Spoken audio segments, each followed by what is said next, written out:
Halo, selamat siang semuanya. Sudah terdengar ya suara saya? Dengar, Pak. Sudah, Pak. Oke, ya.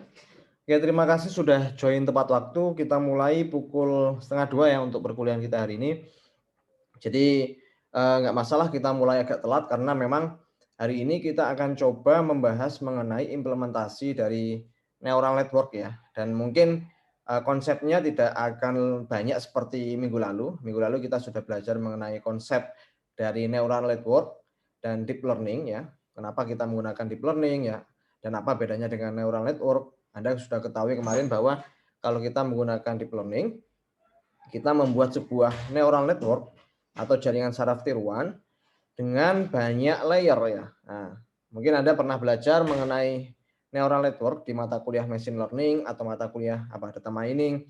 Anda belajar mengenai neural network. Nah, tapi kalau kita bicara deep learning, kita membuat sebuah neural network yang deep ya. Deep artinya deep apa? Dalam ya. Jadi layernya ada banyak. Nah, seperti itu kurang lebih. Nah, tujuannya kita menggunakan layer yang banyak itu tujuannya adalah agar model yang kita buat, nah, kita sebut sebagai model ya, kita mau membuat sebuah neural network, kita memanfaatkan jaringan saraf tiruan, kita sebut sebagai model. Nah, model itu nanti kita akan latih, kita akan training dengan data training. Nah, setelah itu, setelah kita melakukan proses training, kita akan mendapatkan sebuah model yang terlatih. Ya. Jadi neural network yang sudah kita bentuk itu otomatis akan bisa menyelesaikan berbagai macam permasalahan.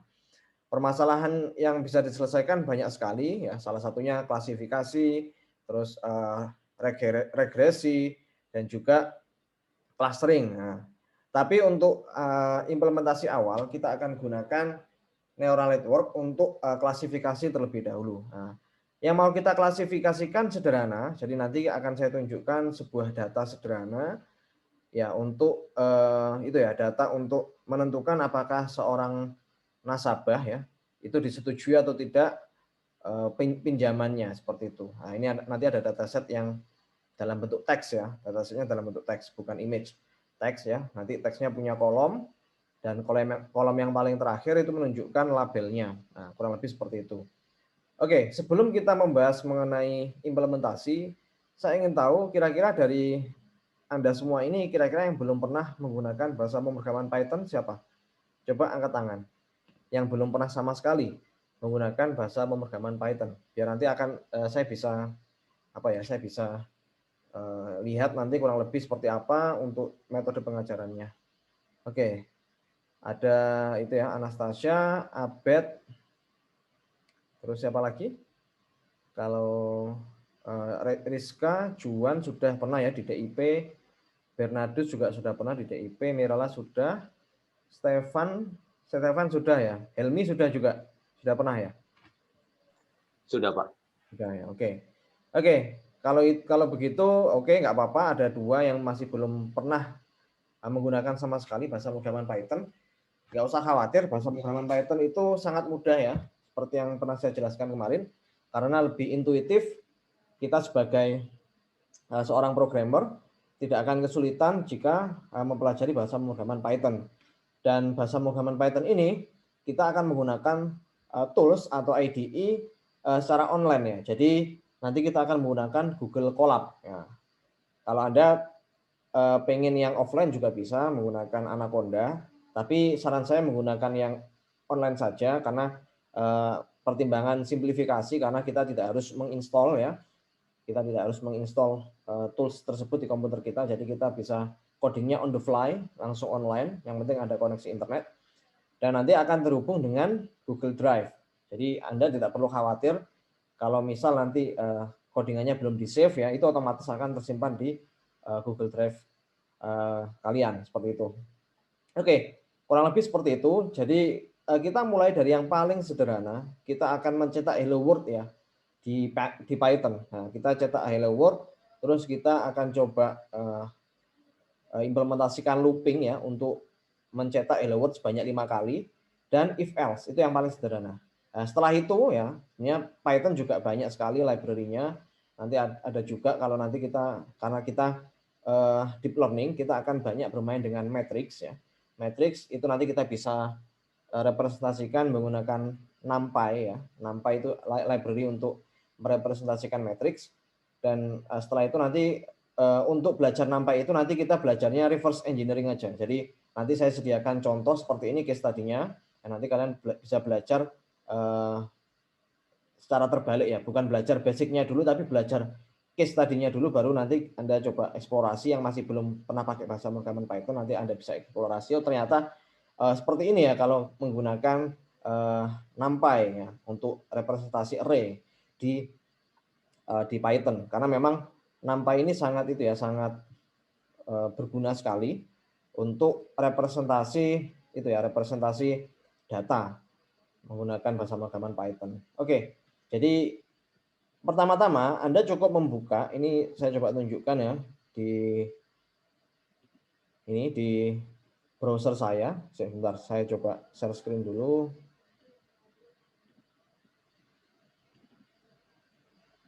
Oke, sudah terlihat ya. Ya, ini Anda bisa lihat. Bentar. Nah, di sini saya coba.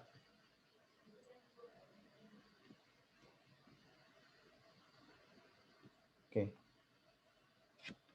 Ini saya buka browser saya, terus Anda cukup perlu untuk masuk ke ini halaman Google Colab. Langsung ketikkan aja di browser Anda misalnya Google Colab, nah seperti ini. Nanti Anda akan menemukan di row yang paling atas ada colab.research.google.com. Nah, ini sambil kalian mendengarkan dari saya bisa juga langsung dicoba ya. Buka browsernya, terus dibuka colab.research.google.com. Nah, ini Anda buka. Nah, setelah itu nanti Anda akan diarahkan ke halaman Google Colab-nya. Seperti itu. Saran saya, nanti Anda bisa gunakan akun Goaya Anda. Karena ini sama seperti kayak Google Doc ya. Kayak Google Sheet, kayak Google Doc. Jadi, kita perlu akun Google untuk bisa mengakses.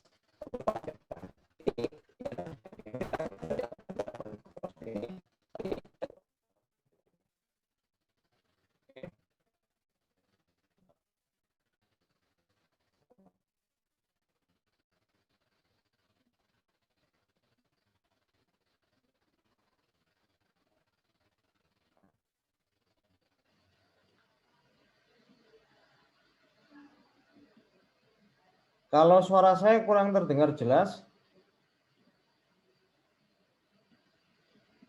Oke, jaringannya putus-putus. Sekarang sudah terdengar suara saya enggak? Sudah, Pak. Oke, sudah ya. Aman ya. Oke, ini agak lemot tadi koneksinya. Oke. Ini Anda bisa buka ya di halaman Google Colab, nanti akan muncul seperti ini. Ya kan? Ini ya semacam kayak apa itu Google Colab, Anda bisa baca dokumentasinya. Di sini juga lengkap ya, step by step gimana cara menggunakan Google Colab. Nah, tapi kita nggak usah terlalu lama untuk membaca dokumentasinya, kita langsung saja untuk membuat coding sederhana menggunakan Python. Oke, ini saya coba contohkan. Ini saya coba login menggunakan akun Goaya saya, karena saya pengen nanti codingan saya akan masuk ke Google Drive dari akun Goaya saya. Nah, ini silakan nanti Anda semua gunakan akun Goaya untuk login di Google Colab ya. Kalau pakai akun Google biasa boleh nggak ya? Ya boleh-boleh aja sih sebenarnya. Cuman nanti masalah akses ya. Nanti mungkin ada beberapa share coding yang saya nanti akan share ke kalian. Misalnya ada, itu Anda bisa gunakan akun Goaya biar nanti aksesnya nggak sulit ya. Oke, ini saya buat codingan yang sangat sederhana sekali. Ya mungkin teman-teman yang sudah ambil DIP, Digital Image Processing, ya nggak apa-apa review ya. Mungkin buat refresh aja mengenai bahasa pemrograman Python. Oke, ini saya sudah login ya. Nah, ini saya coba mana ini? File, new notebook ya. Jadi notebook itu semacam apa ya? Istilahnya itu semacam studio programming ya. Jadi bentuknya seperti command line interface. Model dari Python ini mirip dengan MATLAB sebenarnya. Kalau Anda pernah menggunakan bahasa pemrograman MATLAB, itu kurang lebih sama dengan Python. Dia codingnya nggak pakai object oriented.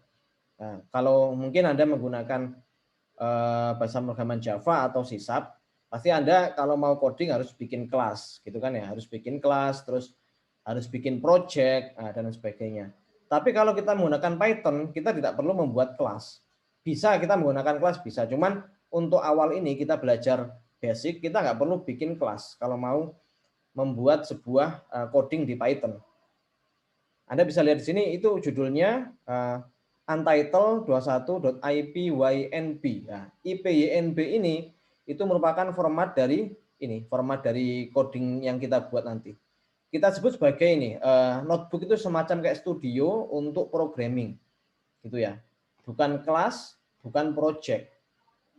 Atau bisa juga sih kita sebut sebagai project, cuman sebenarnya notebook ini kita gunakan untuk mencoba-coba codingan pakai Python, seperti itu. Nanti kalau kita mau bikin kelas, nanti akan saya ajarkan gimana cara bikin kelas di beberapa pertemuan selanjutnya. Kita bisa juga menggunakan itu ya, bikin kelas. Kita nanti kita bikin file dengan format .py, py Python. Tapi itu nanti saja, kita coba coding yang paling sederhana dulu. Jadi seperti tadi, silakan nanti login ke ini ya, ke Google Colab. Nanti Anda akan diarahkan ke halaman Google Colab seperti ini. Nah, ini Anda bisa lihat di sini judulnya, misalnya saya mau kasih nama Hello World ya, karena kita mau cetak Hello World gitu. Terus Anda bisa lihat di sini ada file ya, edit, view, insert, runtime, tools, dan lain sebagainya. Nanti ada menu-menu yang bisa kita gunakan di sini. Kita bisa save di mana nanti lokasinya di drive kita. Bisa juga nanti kita download notebooknya, itu bisa juga. Ini ya ipynb. Kita bisa juga download dalam bentuk .py ya. Nah, ini kalau dalam bentuk istilahnya kelasnya Python atau filenya Python itu .py. Nah, ini ada juga edit ya. Nah, ada view ya. Ada insert, ini view-nya mau di zoom in atau zoom out, dan lain sebagainya. Oke, terus sebelah kanan ini Anda bisa lihat sekarang login sebagai siapa, karena saya login sebagai akun Goaya saya, nanti terlihat foto kalian di sini. Terus di sini ada connect ya. Nah, ini ada connect. Nah, connect ini gunanya untuk apa? Ini harus Anda connect-kan dulu. Jadi istilahnya seperti ini. Kalau Anda coding pakai Google Colab, Anda akan diberikan komputer virtual sebenarnya di akun Google Anda. Jadi speknya juga lumayan tinggi. Ya. Tapi ini tombol connect ini nanti kita coba jalankan nanti. Karena tombol connect ini akan otomatis jalan kalau kita mulai coding di sini nanti. Oke ya. Terus di pojok kiri ini ada kayak table of content. Jadi nanti kalian bisa memberikan semacam kayak itu ya, subbab atau bab di codingan kalian. Di sini juga ada file ya. Nah, ini file ini nanti gunanya untuk akses ke Google Drive. Jadi ibaratnya kayak Project Explorer-nya itu bisa kita lihat di sini. Ini juga ada ya, ini snippet ya. Terus ada juga search di sini. Oke. Jadi nanti yang akan kita coding itu di sini. Ini ya. Yang gambarnya garis panjang ini kita sebut sebagai cell ya. Nah, ini kita sebut sebagai cell. Sama kalau Anda misalnya pernah menggunakan terminal di Linux ya. Itu modelnya kayak gini juga, ya kan? Modelnya command line interface ya. Jadi kita coding apa, kita run, langsung di bawahnya line berikutnya menunjukkan hasil dari codingan kita. Oke, yang paling simpel misalnya kita mau mencetak Hello World, tinggal klik aja di sini. Ya, ini print Hello World. Nah, seperti ini. Nah, terus bagaimana cara run ini? Run cell ini ya, ada cara cepatnya. Cara cepatnya silakan dipencet shift ya, shift ditahan, terus diklik enter. Nah, Hello World ya.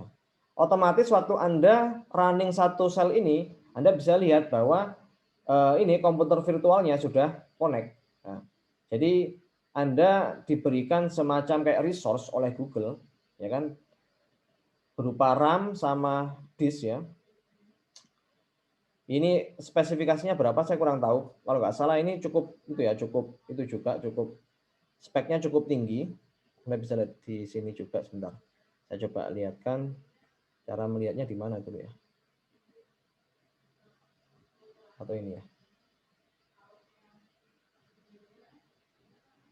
Atau nggak perlu diginikan sih, diginikan kayaknya kelihatan. Oh ini.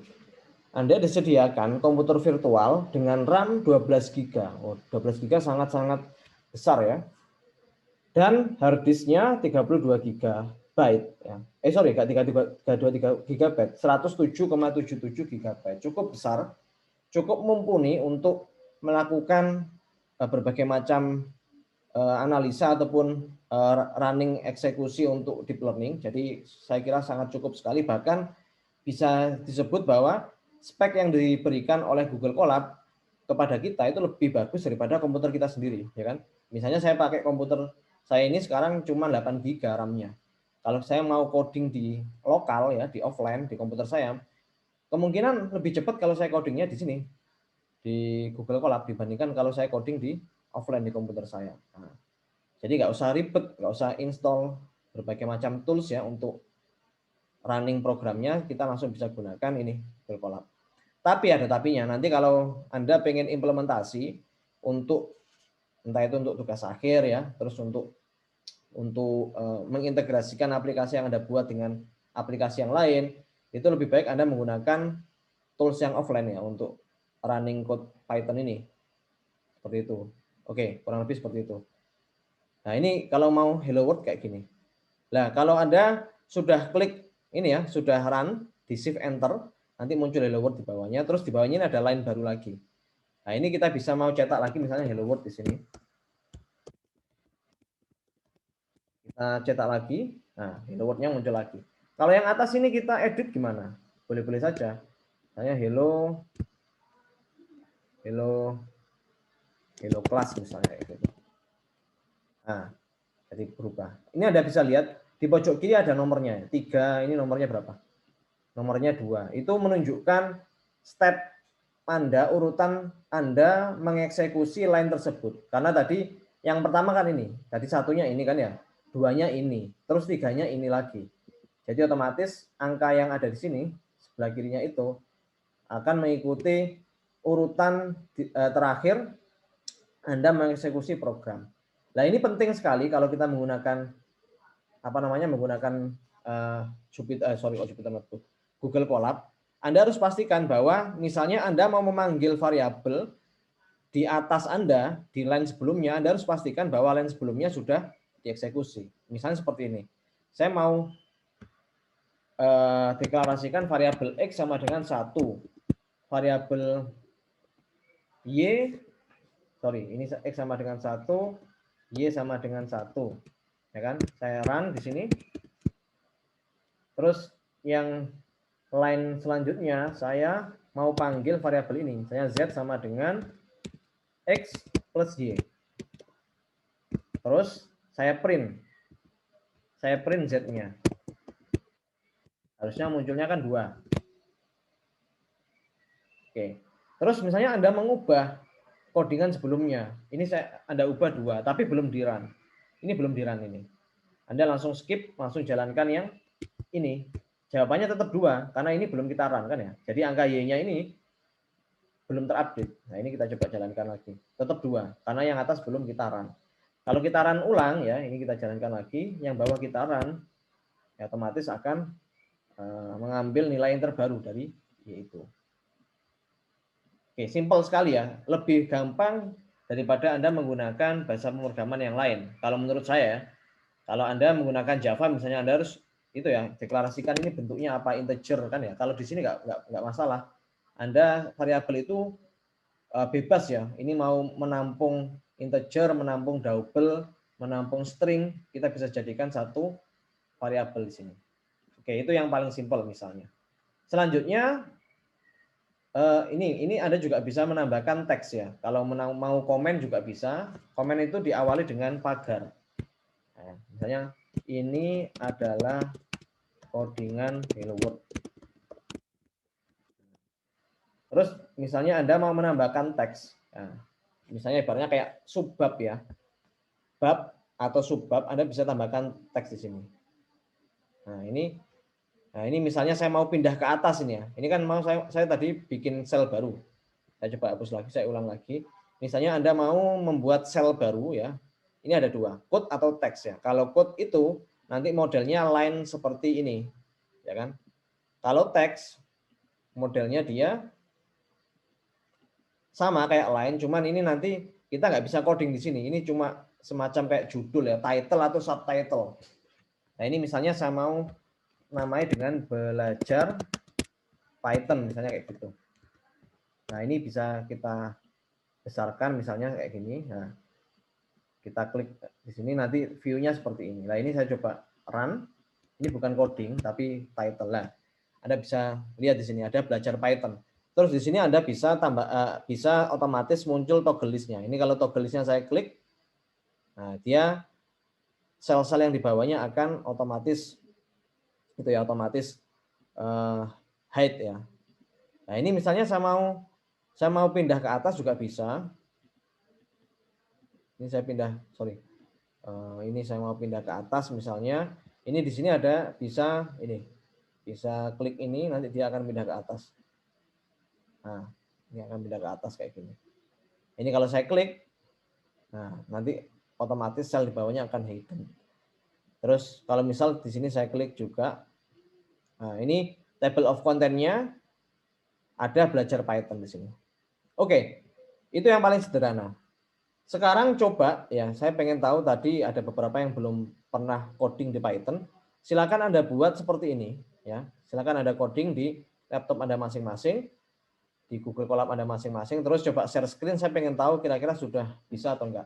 Ini hanya untuk memastikan bahwa Anda sudah coba ya, minimal Hello World sama ini ya, untuk operasi bilangan yang sederhana. Ya, ini silakan tadi Abed sama Anastasia yang masih belum pernah pakai itu ya, pakai Python, silakan kamu print Hello World ya.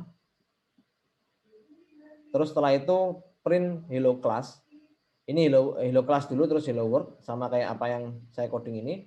Di bawahnya ada dua variabel X sama Y, terus Anda tambahkan, nanti muncul angka 3 di sini, di atasnya diberi teks belajar Python, seperti itu. Coba. Ini hanya untuk membiasakan diri Anda dalam membuat coding di Python ya, karena sebenarnya Python itu sangat sederhana sekali. Bahkan kalau kita bisa Python, kita akan dimudahkan untuk bisa menyelesaikan berbagai macam permasalahan, utamanya di data science ya, data science sama artificial intelligence dan machine learning maupun deep learning. Karena bahasa pemrograman Python ini sangat-sangat mendukung untuk penyelesaian masalah menggunakan deep learning. Oke. Oke, saya coba stop share dulu. Saya pengen tahu mungkin Anastasia coba bisa share screen.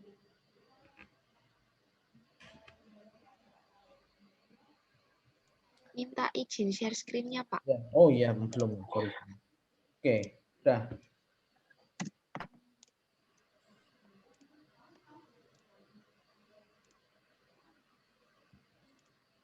Oke, bisa ya. Oke, gampang sekali.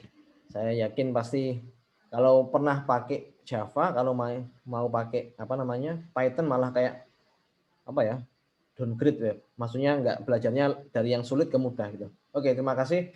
Sekarang Abed bisa share screen. Baik, Pak.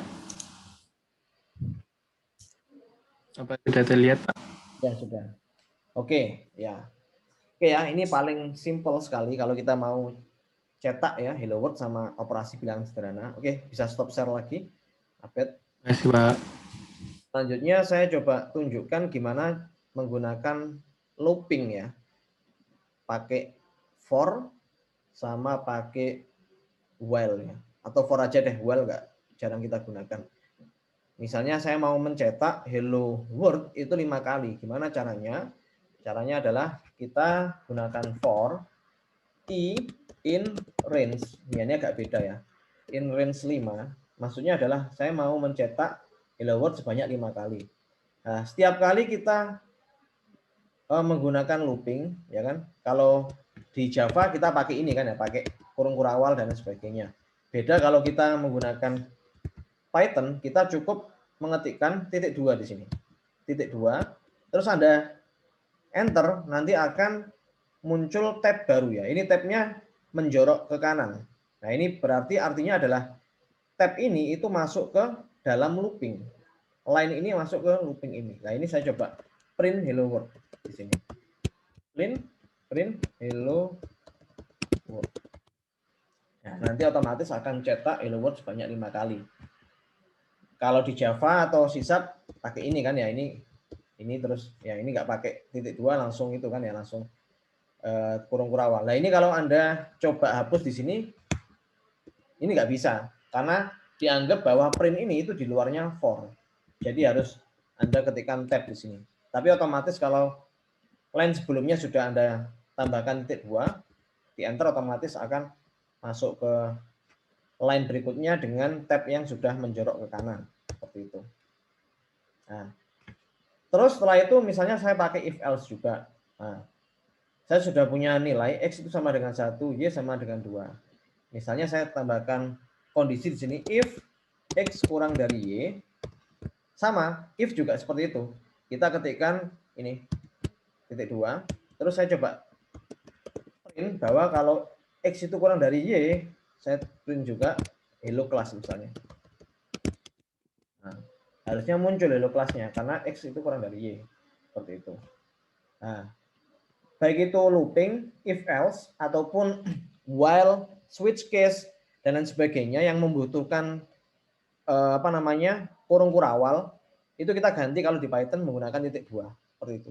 Begitu juga nanti kalau Anda mau bikin metode ya. Nah, metode itu juga pakai titik 2. Tapi nanti itu nanti saja kita akan pelajari di pertemuan berikutnya. Yang penting kita tahu basicnya dulu.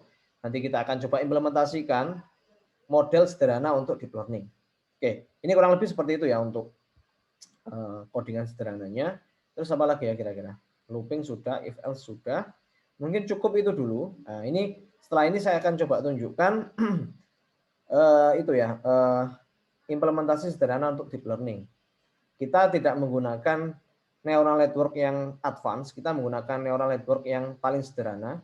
Mungkin kalau teman-teman waktu itu ambil DIP, itu Anda pakai CNN ya. Nah, CNN itu ya model neural network, tapi yang sudah ditambahkan tahapan konvolusional.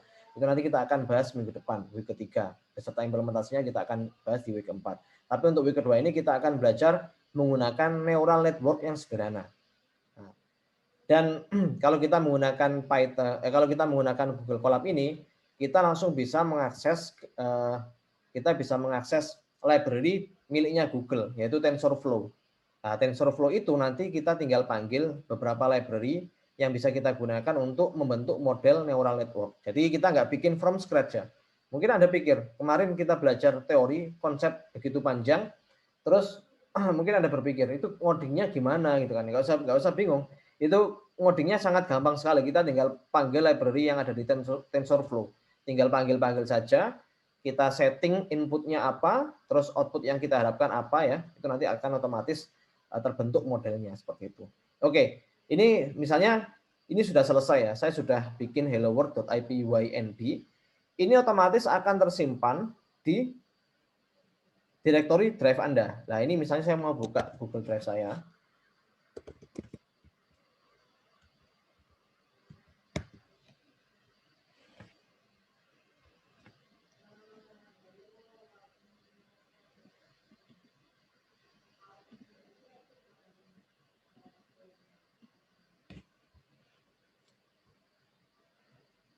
Oke.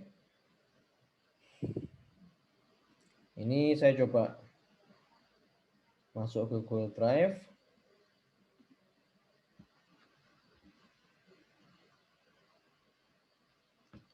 Secara default ya, nanti Anda akan menemukan sebuah direktori dengan nama Colab Notebooks ya. Warnanya kuning di sini. Di direktori root dari Google Drive Anda. Ini Anda coba klik 2 kali, nanti akan masuk ke direktori Colab Notebooks ya. Bentar, masih loading.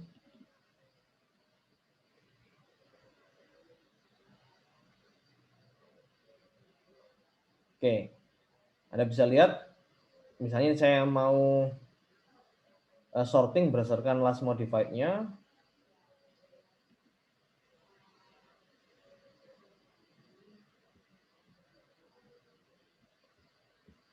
Oke, masih loading nih, agak lemot ya. Oh, yang terbaru itu yang di bawah. Oke, bentar. Saya coba sorting dari yang terbaru dulu.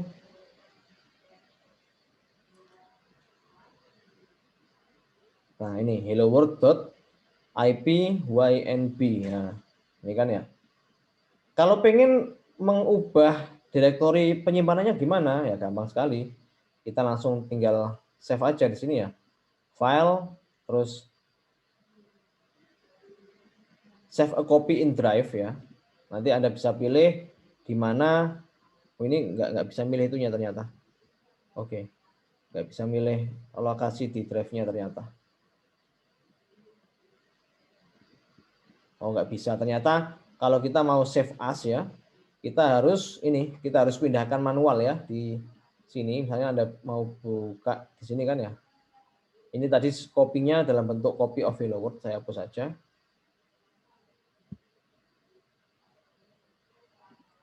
Oke, yang Hello World ini nanti Anda bisa pindahkan ke direktori yang Anda inginkan di Google Drive Anda, silakan. Nanti bisa dibuka lewat klik 2 kali langsung di sini. Nah, kalau kita klik 2 kali nanti akan otomatis terhubung ke Google Colab-nya seperti itu. Oke, itu informasi untuk mengenai Google Colab. Ada juga nanti, ya ini ada kekurangannya kalau kita menggunakan Google Colab. Karena Google Colab ini gratis ya, karena kita tidak perlu membayar dalam menggunakan fitur-fitur yang ada di Google Colab, tapi ada limitasinya. Kita akan dibatasi, kita punya session ini ya, ini punya session. Jadi kalau sessionnya habis, ya otomatis nanti kita perlu mengkonekkan lagi notebook kita ke komputer virtual miliknya Google Colab ini. Nah, kalau session kita habis, apa kekurangannya ya? Kalau misal Anda sudah coding sampai line sekian, codingannya nggak hilang, cuman memorinya hilang. Nah, misalnya ini seperti ini. Saya coba. Contohnya kalau sessionnya hilang itu nanti modelnya kayak gini. Ini saya coba stop dulu ya. Ini runtime-nya saya coba reset. Nah, seperti ini. Nah, nanti otomatis Anda akan kehilangan nomor-nomor ya di sebelah kirinya ini. Itu kalau seperti ini menandakan bahwa semua codingannya nggak hilang, cuman alokasi memori untuk variabel-variabel di tiap sel ini akan hilang kalau sessionnya misalnya sudah habis. Sessionnya ini agak random. Kenapa kok agak random? Karena memang kita nggak tahu, saya sudah pernah riset berapa lama misal Google Colab ini bisa menyediakan session kepada kita, itu ada yang bilang 12 jam, tapi tergantung dengan pemakaian kita. Misalnya selama 12 jam itu kita nggak pakai 1 jam ya. Ini misalnya ini sudah kita coding terus kita tinggal ya, kita ngerjakan yang lain misalnya, terus tab-nya nggak Anda close, terus nanti Anda coba masuk lagi ke tab Anda, biasanya sessionnya hilang dalam jangka waktu tertentu, tapi pastinya saya nggak tahu juga berapa lama. Kalau di dokumentasinya Google Colab dia bilang 12 jam. 12 jam itu maksudnya kalau misal kita aktif dalam menggunakan satu notebook ini. Kalau misalnya kita coding ya selama 12 jam ya, ada yang coding 12 jam ya, mungkin ada ngerjain apa kan ya, coding full tanpa meng-close tab-nya, terus dia juga aktif untuk menjalankan tiap selnya, itu maksimal 12 jam akan sessionnya hilang. Sessionnya akan hilang setelah 12 jam. Tapi kalau kita biarin gini ya, kita biarin terus kita tinggal ngerjakan yang lain, itu biasanya setengah jam udah hilang atau 1 jam hilang. Nah, kita nggak tahu. Nah, tapi nggak apa-apa, itu permasalahannya kalau nanti kita membutuhkan itu ya model deep learning yang butuh eksekusi yang sangat lama, ya itu akan berpengaruh. Ya mungkin teman-teman yang di DIP dulu pernah mengalami hal itu ya. Coba bikin model CNN, terus nggak selesai-selesai kan ya, selama beberapa jam, tapi nggak sampai 12 jam sih mungkin. Kalau kita mau training model nggak sampai 12 jam. Mungkin 1 jam, 2 jam udah selesai. Jadi menurut saya sih nggak menjadi masalah untuk saat ini. Oke, seperti itu.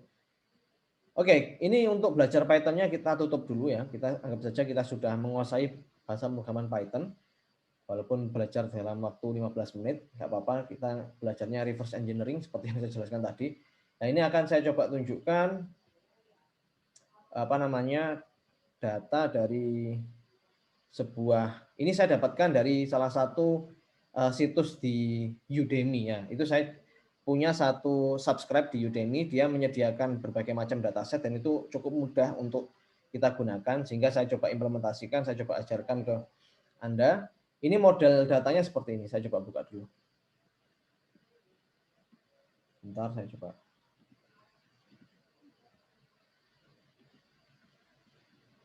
Ini. Oke, ini ya. Chart modeling. Seperti yang saya jelaskan di awal, ini merupakan data nasabah ya. Nah, data nasabah di sebuah bank ya. Untuk ditentukan apakah dia disetujui atau enggak pengajuan pinjamannya, seperti itu. Nah, ini misalnya kita punya banyak kolom ya. Ada row number, ada customer ID, ada surname, ada credit score, ya kan, ada geografi, ada gender, ada age ya, terus ada tenornya berapa tahun ya, balance. Nah ini merupakan atribut atau parameter yang kita jadikan acuan apakah orang ini ya itu disetujui atau enggak pinjamannya. Ini di kolom yang paling kanan ada kolom excited ya. Ini kalau 1 berarti dia disetujui, kalau 0 enggak. Nah, seperti itu. Nah, kalau kita lihat di sini, kita kalau misalnya coding pakai, ya kita pakai coding if else ya, banyak sekali. Nggak mungkin kita coding pakai if else kan, karena kita nggak tahu polanya seperti apa di sini. Nah, ini tugasnya deep learning untuk mempelajari pola dari nasabah ya, seperti itu. Jadi ini nasabahnya ada berapa? Banyak sekali ya. Nah, banyak sekali. Ada ribuan bahkan ya. Nah, ini nanti kita akan coba latih model kita ya, model deep learning kita untuk mempelajari pola dari ini, dari dataset ini. Nah, kira-kira menurut Anda dari kolom A sampai kolom M, kira-kira kolom mana yang nggak berpengaruh terhadap decision untuk menentukan apakah orang itu disetujui atau enggak pinjamannya? Kira-kira ada yang nggak penting nggak menurut Anda? Row number kayaknya, Pak. Ya, Helmi, sorry. Yang row number, yang paling kiri. Row number. Row number aja, yang nggak penting.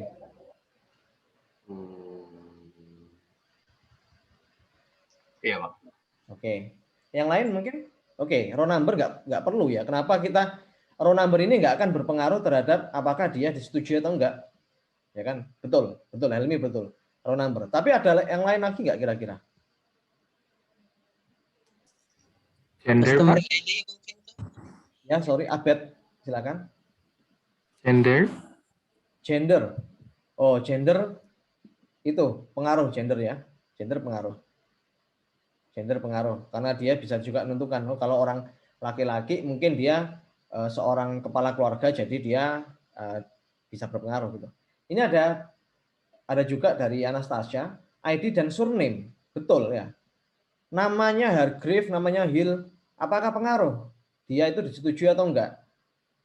Itunya pinjamannya kan enggak pengaruh juga ya. Jadi 3 kolom ini kayaknya enggak penting ya. Nah, 3 kolom ini enggak penting sebenarnya kan ya. Tidak akan berpengaruh terhadap apakah dia disetujui atau enggak pinjamannya. Kalau kredit skor pasti pengaruh. Geografi juga mungkin berpengaruh. Gender pengaruh. Umur juga pengaruh. Kita mesti mempertimbangkan umur kan. Orang yang umur tua sama umur muda mungkin akan lebih chance-nya untuk diterima lebih banyak yang umur yang lebih muda. Tenor ini juga pengaruh. Balance ya. Uang yang ada di rekeningnya sekarang pengaruh. Number of product ini saya nggak tahu. Number of product itu apa? Mungkin dia itu ya, dia punya toko atau punya usaha apa ya, produknya ada berapa, pengaruh ya. Apakah punya kredit card juga pengaruh. Apakah dia memberi aktif, pengaruh juga. Gajinya, oh pengaruh. Oke, jadi 3 kolom yang pertama ini nggak akan menentukan ini kolom yang terakhir ya, decision-nya. Nah nanti bisa kita buang nanti. Kolom A, kolom B sama kolom C. Row number, customer ID sama surname bisa kita buang. Tapi buangnya nggak langsung dihapus di sini ya. Nanti kita bisa gunakan Python untuk memilih kira-kira kolom mana sampai mana yang mau kita pilih untuk itunya parameternya. Seperti itu. Oke, jadi ini saya coba bikin code baru lagi. Ya, silakan klik File, New Notebook. Nanti kalau ketinggalan step-nya nggak apa-apa, akan saya share videonya setelah ini.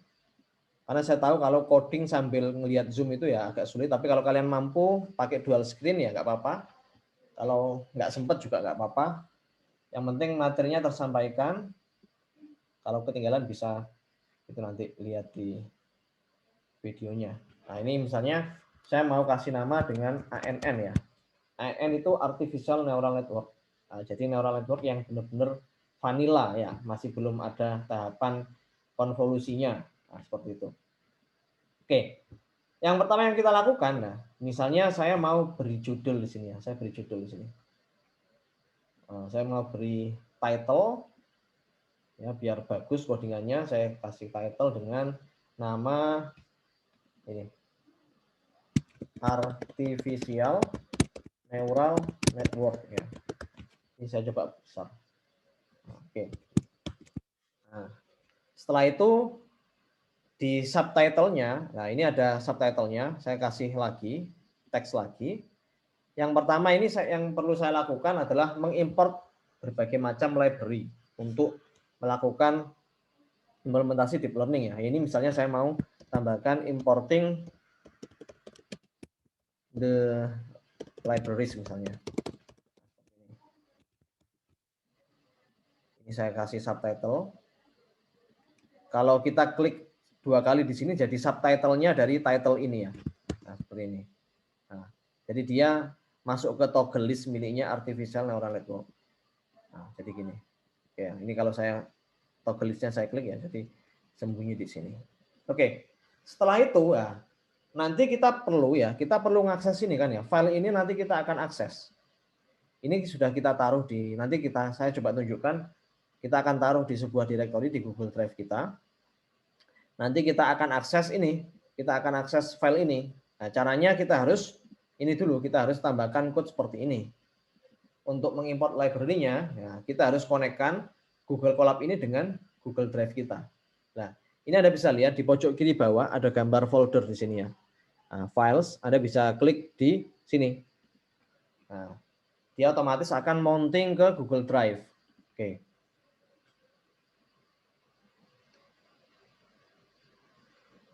Oke, ini tinggal tunggu aja. Masih proses mounting.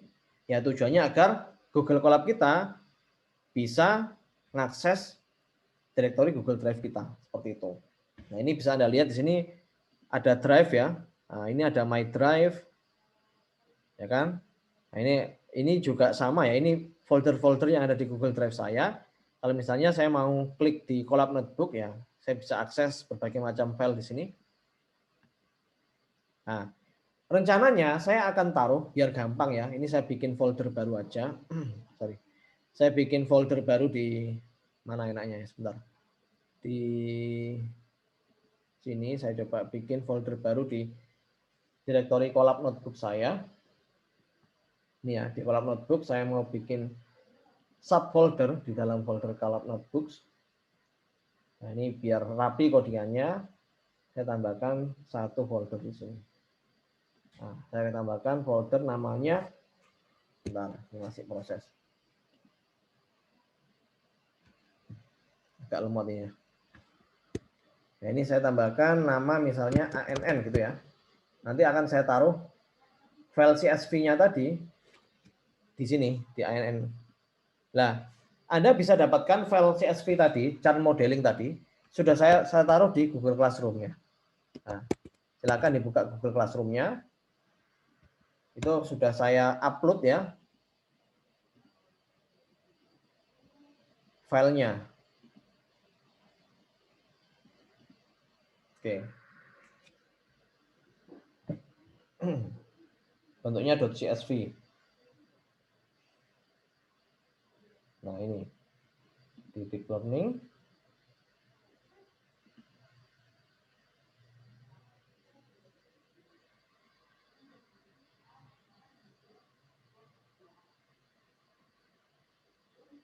Nah, ini dataset ya. Ini bisa Anda download. Nah, ini dalam bentuk CSV kan. Ini di-download aja.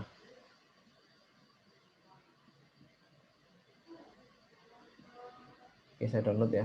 Nggak bisa di-download ini ya. Nggak bisa di-download ini ya, kalau kita pakai Classroom itu.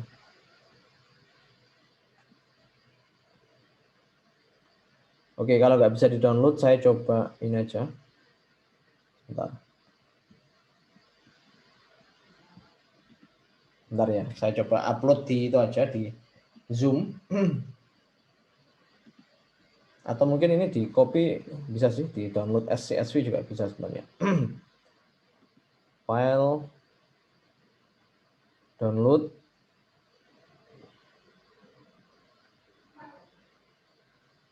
dalam bentuk Microsoft Excel, tapi kita bentuknya CSV aja.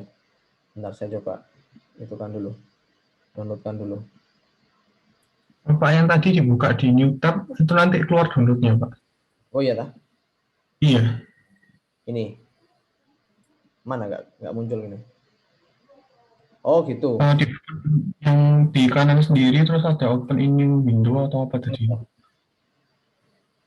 Klik kanan di sini. Oh bukan yang tadi Pak. Oh ini.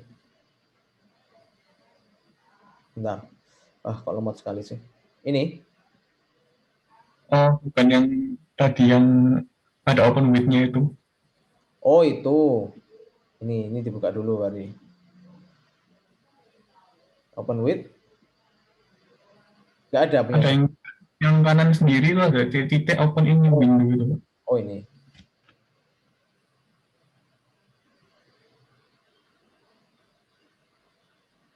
Oh iya ya. Iya ya. Oke, terima kasih. Iya Pak.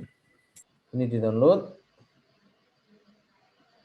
Ya kadang memang seperti itu ya. Kan saya kurang tahu. Sebagai student mungkin Anda tahu cara downloadnya, karena share materi dari dosen mungkin nggak pernah download materinya sendiri. Oke, ini saya sudah download ya. Nah ini saya coba upload di sini di folder ANN. Jadi di drive saya di Colab Notebooks ya, itu saya upload di sini di ANN ya. Saya coba close dulu.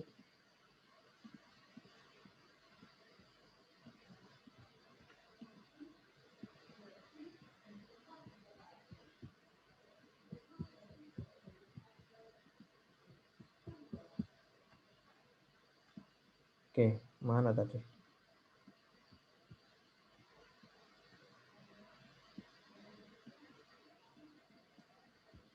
Nah ini ya. Jadi channel modeling ini saya coba download di, saya upload di ANN tadi. Oke, kita tunggu proses uploadnya. Oke, sudah ya. Nah, ini rencananya akan kita jadikan data yang mau kita analisis ya. Seperti itu.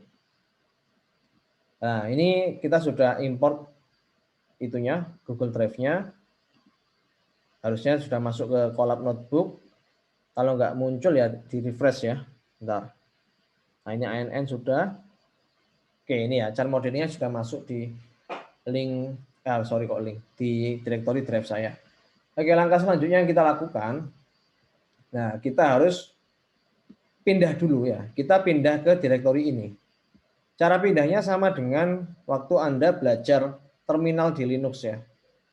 Saya yakin Anda sudah lulus operating system semua, jadi Anda bisa tahu ya gimana cara pindah ke ini, ke lokasi ini.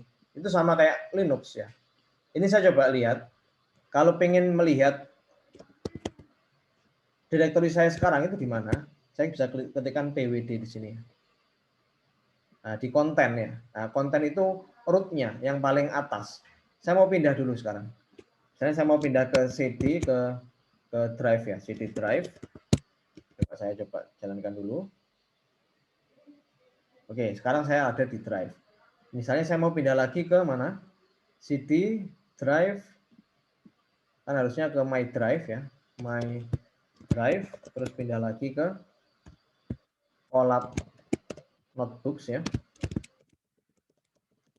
Terus pindah lagi ke ANN, pindah lagi ke udah sampai sini aja.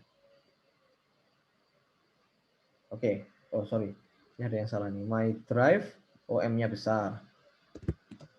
Nah, besar kecil pengaruh ya. Oke, nah sekarang lokasi saya sudah di sini. Karena saya mau mengakses ini kan ya, biar gampang kita pindah aja ke current directory-nya ke ANN ini. Nah, seperti itu. Oke, langkah selanjutnya ya ini karena tadi masuk ke sub importing the libraries, jadi di bawahnya ini saya akan import berbagai macam library yang akan saya gunakan untuk melakukan proses klasifikasi menggunakan deep learning. Gitu. Nah, ini saya coba import NumPy ya. SNP, nanti akan saya jelaskan apa artinya. Terus import Pandas, SPD, ya. Dan yang terakhir import TensorFlow, ini yang paling penting, STF. Nah, apa maksud dari import NumPy SNP? Nah, kalau kita nanti import NumPy ya, kita aliaskan sebagai NP. Jadi nanti kalau kita mau memanggil metode-metode ataupun ya metode-metode yang ada di library NumPy, kita tinggal panggil np.apa. Begitu juga dengan Pandas ya. Pandas ini berguna untuk membaca data di CSV karena tadi model data kita kan dalam bentuk format CSV. Nanti untuk bacanya kita menggunakan Pandas. Sedangkan yang TensorFlow ini nanti akan kita gunakan untuk membentuk model artificial neural network-nya. Nah, seperti itu. Seperti biasa, Anda harus pastikan bahwa setelah Anda coding di sel tertentu, Anda harus shift enter ya. Oke. Untuk memastikan apakah ini sudah saya running, sudah saya eksekusi atau belum, di pojok kiri ini tadi ada nomornya ya. Oke. Oke, seperti itu. Terus saya ingin tahu, misalnya TensorFlow itu punya versi ya. Misalnya kita mau lihat versi yang sekarang itu versi berapa. Ini bisa dilihat seperti ini. NP version. TensorFlow-nya versi 2.4.1. Itu untuk melihat versi dari TensorFlow-nya. Ini kan saya panggil ya, TF. TF ini tadi ini. Ya kan? Dot version. Nah, ini versionnya. Entah itu namanya data member atau metode ya. Itu bisa panggil dari library-nya TensorFlow. Oke. Itu untuk importing libraries-nya. Silakan diikuti terlebih dahulu. Saya kasih waktu mungkin 1 menit cukup ya. 1 menit untuk pindah ke ini, ke directory ANN. Setelah itu Anda import library 3 library ini. NumPy, Pandas, sama TensorFlow.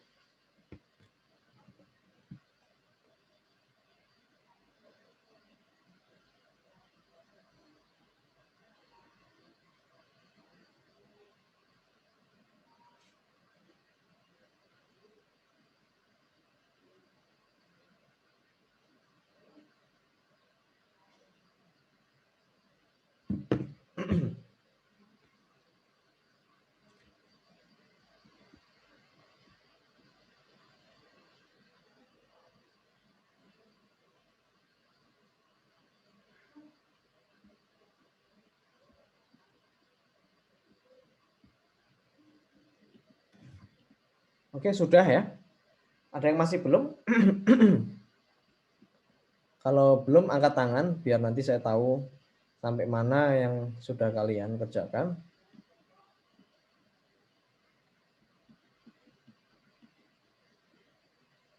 Oke, Helen belum ya. Kalau ada problem bisa langsung chat ya, atau bisa langsung ngomong. Kira-kira problemnya di mana?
Oke, saya kira sudah ya.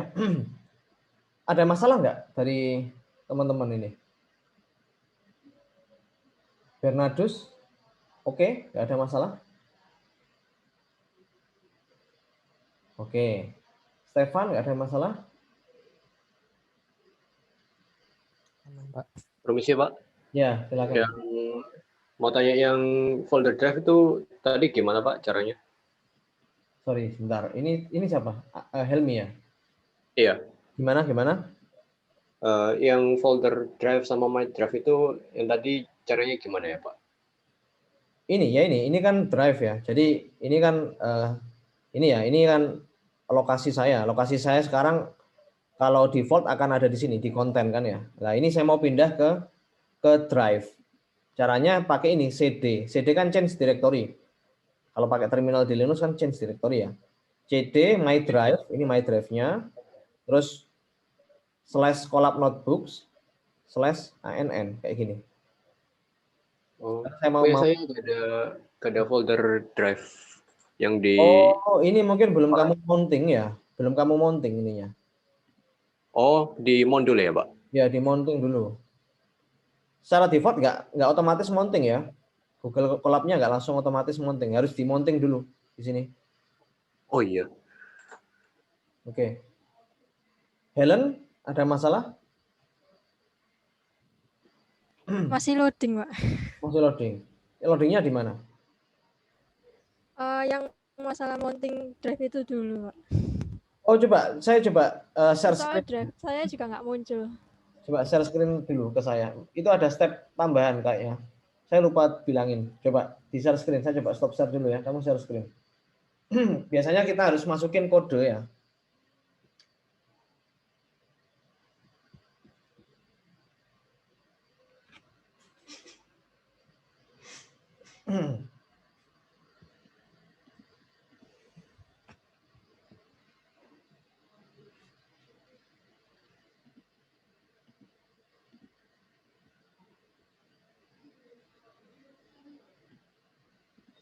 Masih belum kelihatan ini share screen-nya dalam. Oke, ya. Itu udah keluar belum? Belum ya? Drive-nya. Oh, Sudah keluar belum drive-nya? Itu diklik coba. Ya itu sebentar. Coba di scroll up, ya itu di scroll up. Belum kayaknya ya. Coba diklik lagi drive-nya. yang ini ya, Pak. Sebentar, revoke access and Ini session. tulisannya sudah. Oh, harusnya sudah ya. Coba no thanks. No thanks ya. Oke, itu ada komentar dari David ya. Coba itu dibaca. Di konten drive mungkin. Coba kamu pencet no thanks dulu. No thanks, terus itunya kamu coba CD drive-nya. Oke. Oh itu ya betul ya. Kamu harus pindah ke konten dulu kayaknya. Itu kan CD my drive collab notebooks ya. Sekarang posisimu di mana? Tahu nggak posisinya di mana? Berarti di paling luar sini nggak sih, Pak? Oh, bentar. Kalau untuk tahu posisi saya sekarang di mana, ketik PWD dulu, Helen. Kamu CD-nya kamu hapus dulu, kamu ketikkan PWD gitu. Oke, shift enter. Sekarang posisimu di mana? Di Di konten kan ya? Sudah. Kalau sudah di konten berarti kamu tinggal CD my drive collab notebooks ya. Collab notebooks itu pakai S atau enggak? Coba dipastikan.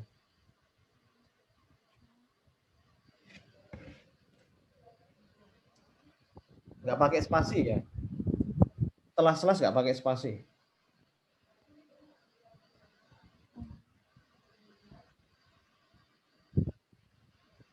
Nah, collab notebooks pakai S. Tadi kayaknya kurang S kayaknya. Mungkin ya.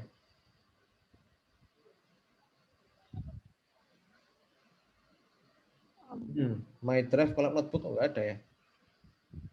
Oh iya, kamu harus tambahkan drive dulu. Betul. dari Juan ya. Harus ada drive-nya sebelum my drive.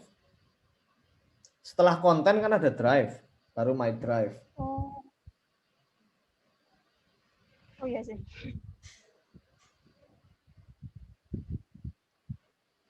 Terus ANN kan ya, kamu sudah bikin ANN belum di dalam notebookmu? Sebentar. Oh iya sudah. Sudah, kalau sudah langsung CD ANN. Nggak usah diulang dari awal lagi. Sekarang posisimu kan di di notebook kan ya, jadi CD ANN gitu aja. Kalau gitu nggak bisa. Soalnya posisi kamu sekarang sudah di collab notebook. Bisa nggak? Bisa ya? Nggak bisa. Oh langsung change directory ANN. Ya. Ya sama kayak terminalnya Linux gitu loh. Kan kayak gitu kan kurang lebih. Oke. Saya kira Makasih, itu ya. Saya kira sudah tahu. Jadi untuk tahapan selanjutnya karena waktu kita juga terbatas, jadi saya coba terangkan dulu mengenai step by step coding pakai neural network. Nanti kalau misalnya nggak nututi tahapan saya, nggak kalian tututi, nggak apa-apa, nanti bisa lihat di itu ya di video saya. Jadi ini saya coba share screen dulu. Ini saya coba lanjutkan dulu. Nah di sini,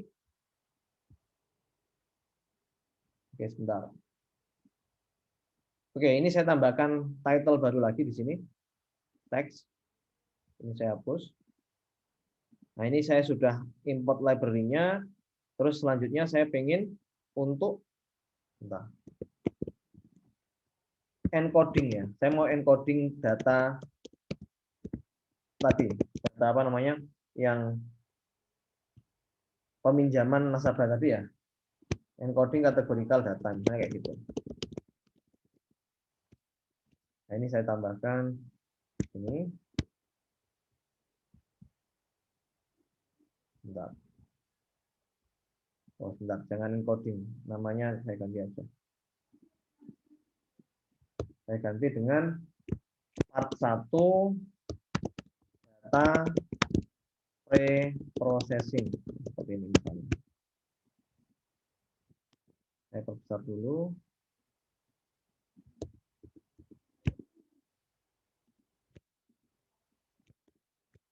Oke. Nah, jadi saya mau memproses data Chan modeling ini. Caranya adalah saya mau bikin ini part 1 data preprocessing, terus di dalam sini saya tambahkan sel lagi. Nah, ini misalnya saya tambahkan sel dengan nama importing the dataset misalnya. Importing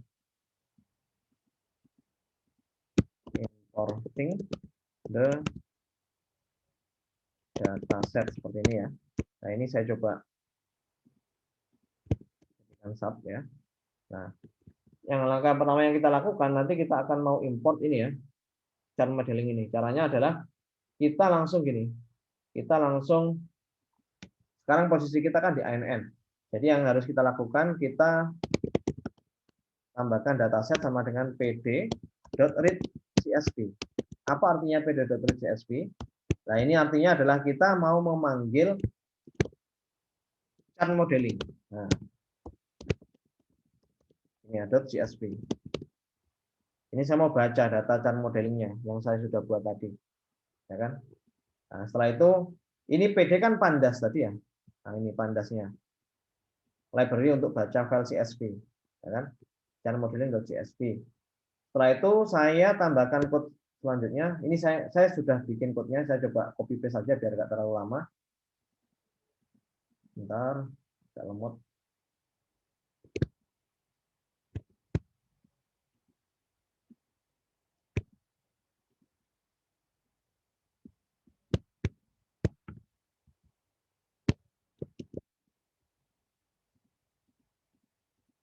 Nah. Oke. Nah, ini saya tambahkan code seperti ini. X sama dengan dataset ilog titik 2 3 titik minus 1 dot value sama y sama dengan dataset dot ilog titik 2 minus 1. Artinya apa? Kita mulai dari x sama y-nya dulu. X ini itu merupakan kolom yang kita anggap bahwa kolom itu berpengaruh terhadap decision apakah orang itu diterima atau enggak nasabahnya. Kalau kita lihat di sini, itu mulai kolom ke berapa? Mulai kolom ke 3. Ini kita mulai dari 0, 1, 2, 3. Nah, kita anggap credit score sampai dengan estimated salary itu adalah data yang kita jadikan pertimbangan untuk menentukan excited-nya. Nah, ini kenapa kok modelnya seperti inilah. Ini dataset ini kan diambil dari sini. .ilog, ilog itu lokasi. Lokasinya ke berapa? Ini ada dua indeks. Yang pertama, yang kedua. Apa arti titik 2 ini? Arti titik 2 ini adalah saya mengambil semua row data mulai dari sini, dari paling atas sampai dengan paling bawah. Jadi ini indeks row-nya ya. Row-nya, ini row-nya. Saya mau ambil row dari chart modeling. Semua row, mulai dari row ke 1 sampai row ke sekian ribu. Sedangkan ini itu barisnya. Ini row, ini kolomnya. Kolom yang saya ambil itu mulai dari kolom ketiga sampai -1. -1 apa maksudnya? -1 itu saya ambil sampai dengan ini.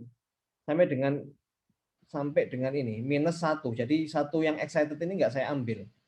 Ini enggak saya ambil. Jadi sampai estimated salary saja. Nah, sehingga codingannya seperti ini. Begitu juga untuk Y-nya. Ya, Y-nya ini saya ambil mulai dari ya semua row-nya, tapi kolomnya saya ambil -1. Nah, -1 itu apa? -1 yang saya ambil ininya saja.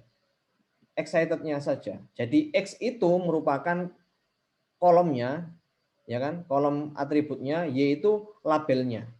Seperti itu. Jadi nggak usah bingung kenapa kok ini ada row apa titik 2 ini. Titik 2 itu menunjukkan semua row mau saya ambil. Kolomnya yang mau diambil untuk X itu kolom ketiga sampai dengan kolom terakhir, sebelum terakhir gitu ya. Jadi 3.2 -1 itu baris yang saya ambil mulai dari kolom ini, kolom credit score sampai dengan estimated salary. Sedangkan yang ini, yang -1 yang saya ambil hanyalah labelnya saja, excited-nya saja. Seperti itu. Oke. Ini Anda nanti bisa ikuti ya. Nanti saya coba share videonya. Ini saya jalankan dulu. Oke, ini saya coba print. Kira-kira X itu isinya apa sih? Y itu isinya apa sih? Pasti isinya 10 10 10. Ya kan 10 1 1 10. Dia merupakan variabel yang menampung ini excited 10 1 1 1 dan seterusnya. Nah, ini kenapa kok ada titik-titik? Ya, kalau mau ditampilkan semua nanti nggak cukup kan ya. Jadi ini titik-titik itu menunjukkan ya data ini banyak Y-nya. Oke, nggak apa-apa. Kalau tidak sempat mengikuti nanti saya coba share code-nya ya biar nanti nggak terlalu lama waktunya. Setelah ini, setelah kelas Anda bisa lihat videonya. Seperti itu. Nah, ini ya mungkin untuk itu ya, untuk kedepannya mungkin saya akan bikinkan video saja dulu untuk tiap minggunya. Ini kemarin belum sempat saya bikin videonya, jadi langsung saya live Zoom saja. Tapi nggak apa-apa, minggu depan kalau masuk ke implementasi, nanti saya akan bikinkan videonya dulu. Seperti itu ya. Oke, selanjutnya saya mau bikin lagi, ini saya mau bikin teks lagi. Nah, ini saya tambahkan encoding categorical data. Nah, apa artinya? Nanti saya coba jelaskan. Encoding categorical data. Ini saya jadikan. Oke, gini. Nah, jadi kita mau encode ya. Karena data kategorikal itu perlu kita encoding menjadi data numerikal. Contoh data kategorikal itu apa? Ya ini, contohnya adalah negara itu kategorikal. Gender kategorikal. Terus apa lagi? Cuman itu aja ya. Karena kita nggak bisa, kalau pakai neural network, input itu nggak bisa dalam bentuk label. Kita harus dalam bentuk angka ya. Jadi kita harus encode dulu data-data yang bentuknya label ini ya. Nah, bentuknya kok label? Bentuknya teks ini ya, bukan bentuk kuantitatif. Ini kita ubah ke data kuantitatif. Caranya gimana? Ini caranya seperti ini. Jadi kita akan menggunakan library scikit-learn. Oke, nggak usah bingung. Library-nya itu gunanya untuk apa? Ini saya coba kopikan dulu di sini sebentar. Oke, ini saya coba tambahkan satu teks lagi. Ini saya mau label encoding untuk gender ya. The gender column. Oke, gini. Jadi ini untuk encoding ini. Yang gender ini saya encoding. Jadi nilainya 1010 gitu aja. Caranya gimana? Caranya seperti ini. Saya coba jelaskan. Nah, kita panggil ini. Kita panggil library dari scikit-learn. Ini kenapa kok from depannya ya? Enggak import. Yang atas tadi kan import ya. Ini import. Kok ini from? Ya, kalau kita memanggil library di dalam library, itu kita gunakan from-nya. Nah, from scikit-learn .preprocessing, bukan import scikit-learn, tapi from scikit-learn .preprocessing, kita import label encoder. Jadi, di dalamnya library scikit-learn .preprocessing, dia punya label encoder di sini. Oke, kalau kita tambahkan S juga bisa sebenarnya, alias apa gitu. S apa, misalnya LE itu juga bisa, tapi nggak kita gunakan. Nah, jadi kalau bedanya dengan sebelumnya ini kan kita importnya langsung dari satu library, tapi sebenarnya ada sub library-nya di sini. Contohnya yang ini, kita import library-nya scikit-learn, sklearn, ya, .preprocessing. Nah, kita ambil label encoder di sini. Jadi ya kita harus pakai from scikit-learn .preprocessing import label encoder. Di bawahnya kita panggil label encoder ini kita panggil ini. Ini kita panggil di sini. Nah, kita taruh di variabel LE. Oke ya. Setelah itu LE gunanya apa sih? LE ini gunanya kita akan ini ubah gender ini jadi nilai 1010. Nah, caranya kita panggil LE.fitTransform. Jadi LE ini ya label encoder. Karena label encoder ini sudah saya taruh di LE. Nah, terus saya panggil LE.fitTransform X titik 2,2. Nah, ini jadi yang apa artinya? Jadi yang variabel X tadi yang sudah saya simpan itu saya coba untuk ubah kolom yang kedua, ya kan? Kolom yang kedua apa? Kolom yang kedua tadi adalah kita kan mulai dari kolom ini ya. Kolom credit score itu kolom ke-0 karena kita tidak panggil ini kita sudah tidak load. Kita mulai dari credit score itu kolom ke-1. Geografi kolom credit score kolom ke-0, geografi kolom ke-1, gender itu kolom ke-2. Nah, oleh karena itu di sini saya akan panggil yang kolom kedua dan itu saya berlakukan untuk semua row. Ya kan? LE.fitTransform X-nya ini saya masukkan. Oke, saya coba jalankan ini. Nah, kalau seperti ini saya coba print X. Nah, saya coba print yang kolom kedua saja. Itu pasti hasilnya 000010. 000 itu apakah gender female atau male? Kita bisa lihat di sini. Nah, ini untuk baris ke-1, kedua dan ketiga female semua kan ya. Ya otomatis di sini akan jadi female. 0 itu female, 1 itu male, seperti itu. Oke, nanti kalau misalnya masih kurang jelas bisa dilihat lagi video saya. Ini saya coba sekalian jelaskan. Nanti kalau misalnya ada pertanyaan bisa langsung ditanyakan. Oke, ini saya sudah melakukan encoding categorical untuk gender. Yang belum apa? Yang belum ini. Yang belum itu geografi. Nah, untuk geografi ini kita punya berapa tipe? Kalau gender pasti 2 kan ya? Laki atau perempuan, female atau male. Kalau gender bisa lebih dari 1. Ada France, ada Spain, ada Germany, kan? Ada 3 kalau nggak salah ya. Jadi ada 3, France, Spain, sama Germany. Nah, kita nggak bisa lakukan categorical encoding untuk ini untuk geografi disamakan dengan gender, nggak bisa. Kalau gender tadi enak cuma 2, jadi kita pakai 0 sama 1. Kalau geografi apakah 0, 1, 2? Nah, nggak kayak gitu. Jadi kalau kita untuk geografi ini ada sedikit perbedaan. Oke, jadi untuk yang geografi ini saya coba jelaskan mengenai one hot encoding. Ya, ini saya coba tambahkan 1 baris lagi di sini. Oke. Nah, ini saya tambahkan yang namanya one hot encoding. Nah, apa itu one hot encoding? One hot encoding itu kita gunakan untuk mengencode data yang bukan binary. Jadi dia teks tapi kemungkinannya lebih dari 2. Bukan cuma male sama female. Tapi ada juga tadi Spain, Germany, sama France. Jadi ada 3 kan ya, labelnya ada 3. Jadi kita bisa menggunakan one hot encoding untuk itu. Ini saya tambahkan geografi kolom. Nah, setelah itu, nah ini di sini saya coba copy aja biar cepet ya.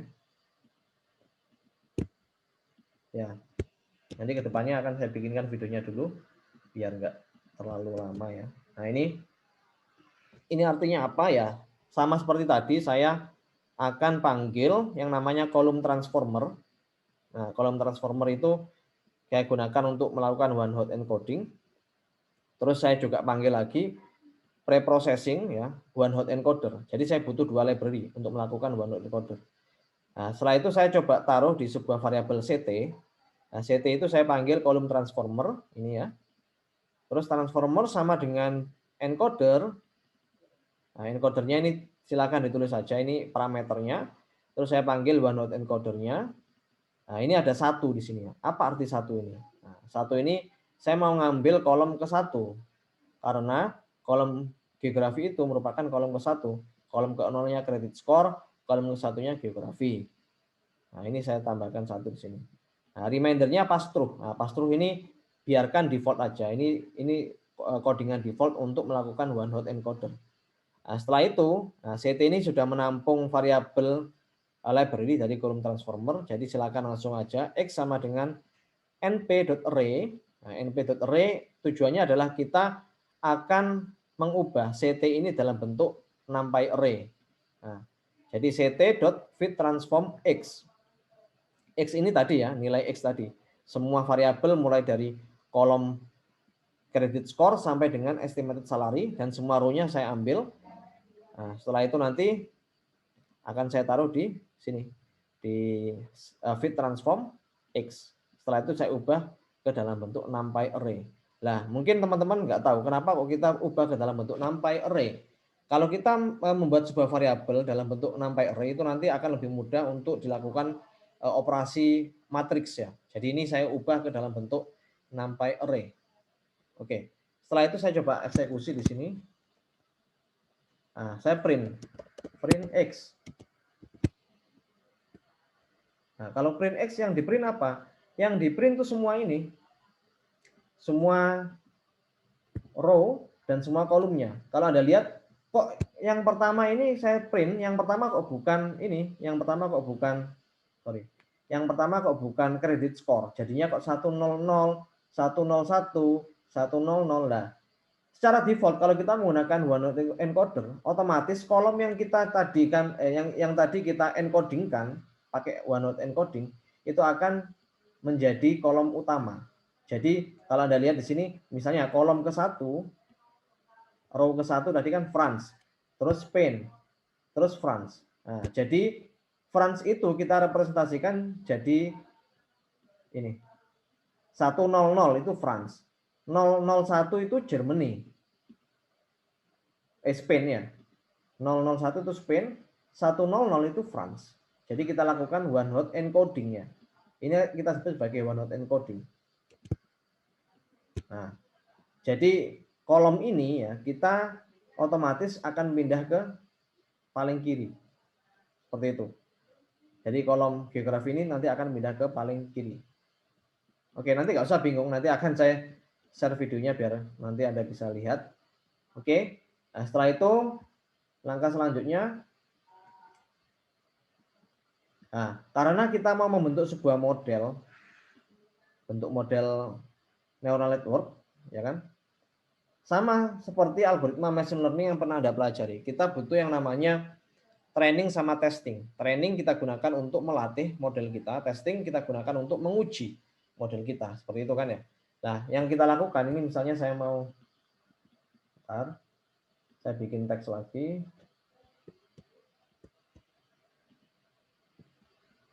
Oke, ini misalnya saya mau tambahkan lagi teks di sini. Nah, ini saya tambahkan splitting the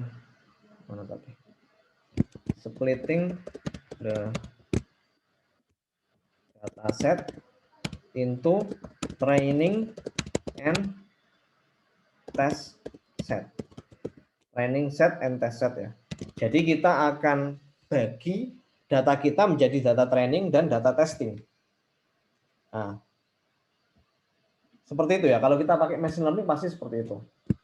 Ini saya coba enter terus. Oke. Caranya gimana untuk melakukan training sama testing? Ya kita harus bagi ya data yang kita miliki tadi yang ada berapa ribu row tadi. Ini kita akan bagi trainingnya berapa, testingnya berapa. Nah, untuk kasus ini saya jadikan ya ini untuk melakukan training sama testing kita butuh yang namanya train test split. Nah, train test split itu kita ambil dari library-nya scikit-learn model selection. Nah, setelah itu saya coba tambahkan variabel xtrain, xtest, ytrain sama ytest. Xtrain itu kita gunakan untuk menampung data X dari data trainingnya. Kalau xtest kita gunakan untuk menampung data testingnya untuk X-nya. Jadi kolomnya yang mulai dari kolom credit score sampai dengan is active member, estimated salary, kita bagi jadi 2. Seperti itu. Nah, setelah itu ada juga ytrain sama ytest. Nah, ytrain sama ytest ini kita gunakan untuk menampung data y-nya, labelnya, untuk label training sama label testing. Jadi logikanya kita akan bagi data kita secara random ya. Ini random baginya. 20% untuk testing ya. 20% untuk testing. Ya, test size-nya 0,2, 20%. Ya, yang mau kita train test split apa? X sama Y-nya tadi. Nah, test size-nya 20%. Random set-nya 0. Ini kita biarkan 0 saja. Nah, artinya adalah dari sini, saya penasaran, ini ada berapa data ini? Row-nya banyak sekali ini. Row-nya sekitar 10.000 ya. Kita punya 10.000 data. Jadi 2.000-nya kita jadikan sebagai data testing, 8.000-nya kita jadikan sebagai data training. Seperti itu. Dan itu kita tampung ke ini, ke xtrain, ytrain, xtest, ytest. Seperti itu. Oke, terus ini kita jalankan dulu. Nah, setelah itu kita melakukan yang namanya feature scaling ya. Nah, apa itu feature scaling? Nanti akan saya jelaskan. Sebentar saya coba insert dulu di sini teks. Nah, ini saya tambahkan feature scaling.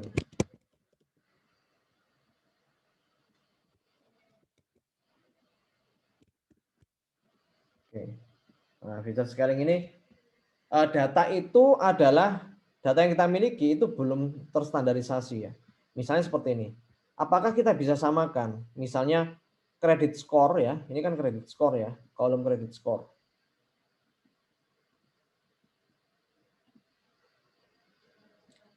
Ada kolom credit score dan ada kolom age ya, ada kolom tenure. Rentangnya kan berbeda-beda.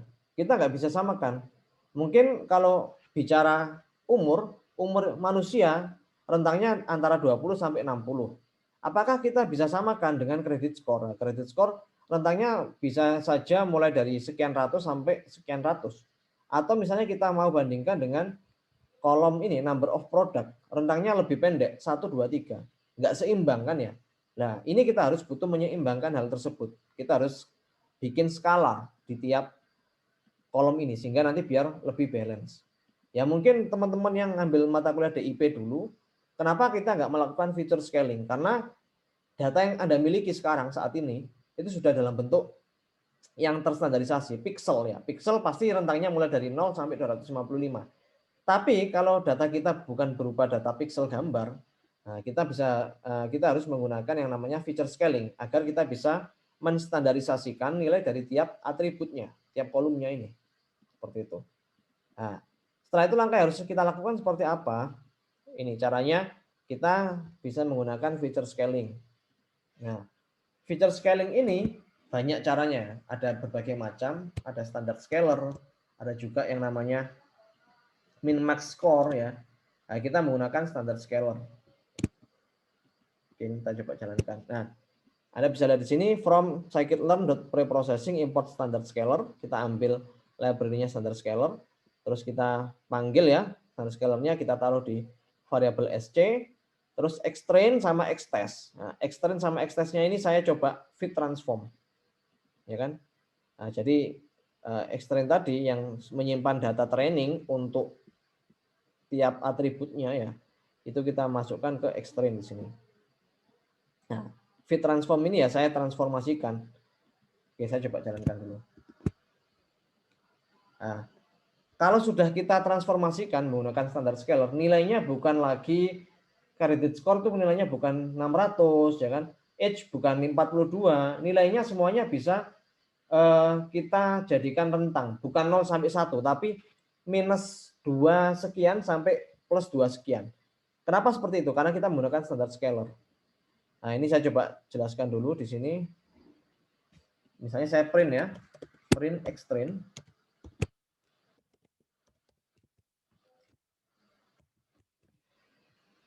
Nah, nilainya minus 1 ya, minus 0,5, 1,7 kok bisa kayak gini karena kita sudah standarisasikan.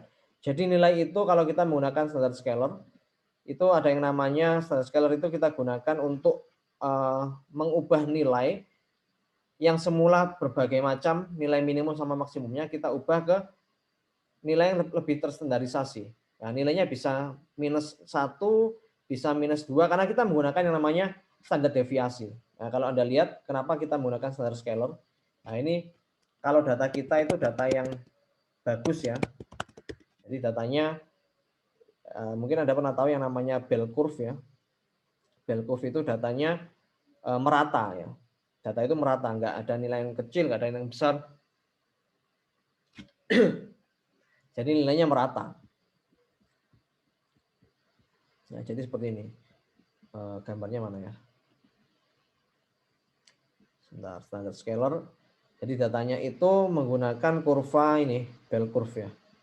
Nah, ini kita nggak akan bicara matematika, tapi kita pengen tahu saja. Jadi kalau kita menggunakan standar scalar, nilainya itu antara minus 2 sekian sampai plus 2 sekian.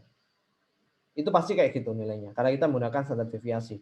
Dan mengapa kita nggak standarisasikan mulai dari 0 sampai 1? Karena berdasarkan penelitian, kalau kita menggunakan standar scalar untuk menormalisasi data, itu lebih efektif dibandingkan kita menggunakan min-max score. Kalau min-max score, yang nilainya paling minimum kita set sebagai 0, yang maksimum kita set sebagai 1.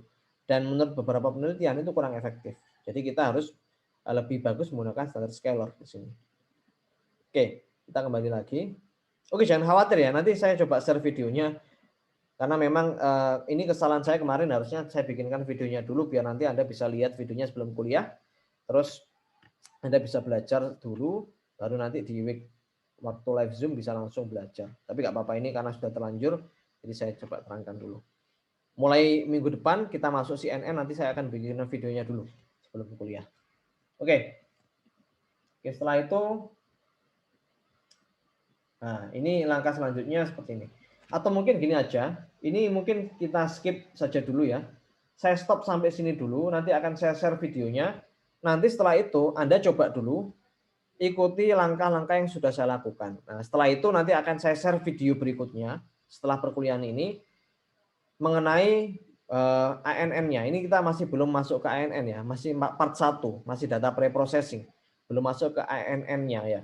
Nanti kalau sudah masuk ke ANN-nya, baru nanti kita bisa belajar gimana cara membentuk model matematika. Seperti itu. Sebentar saya stop share dulu. Oke, ini mungkin terlihat sangat kompleks, tapi sebenarnya nggak kompleks ya. Jangan khawatir. Nggak sekompleks yang Anda bayangkan. Nanti setelah ini saya share videonya, silakan ikuti step by step yang saya lakukan beserta penjelasan saya tadi, silakan nanti Anda dengarkan lagi.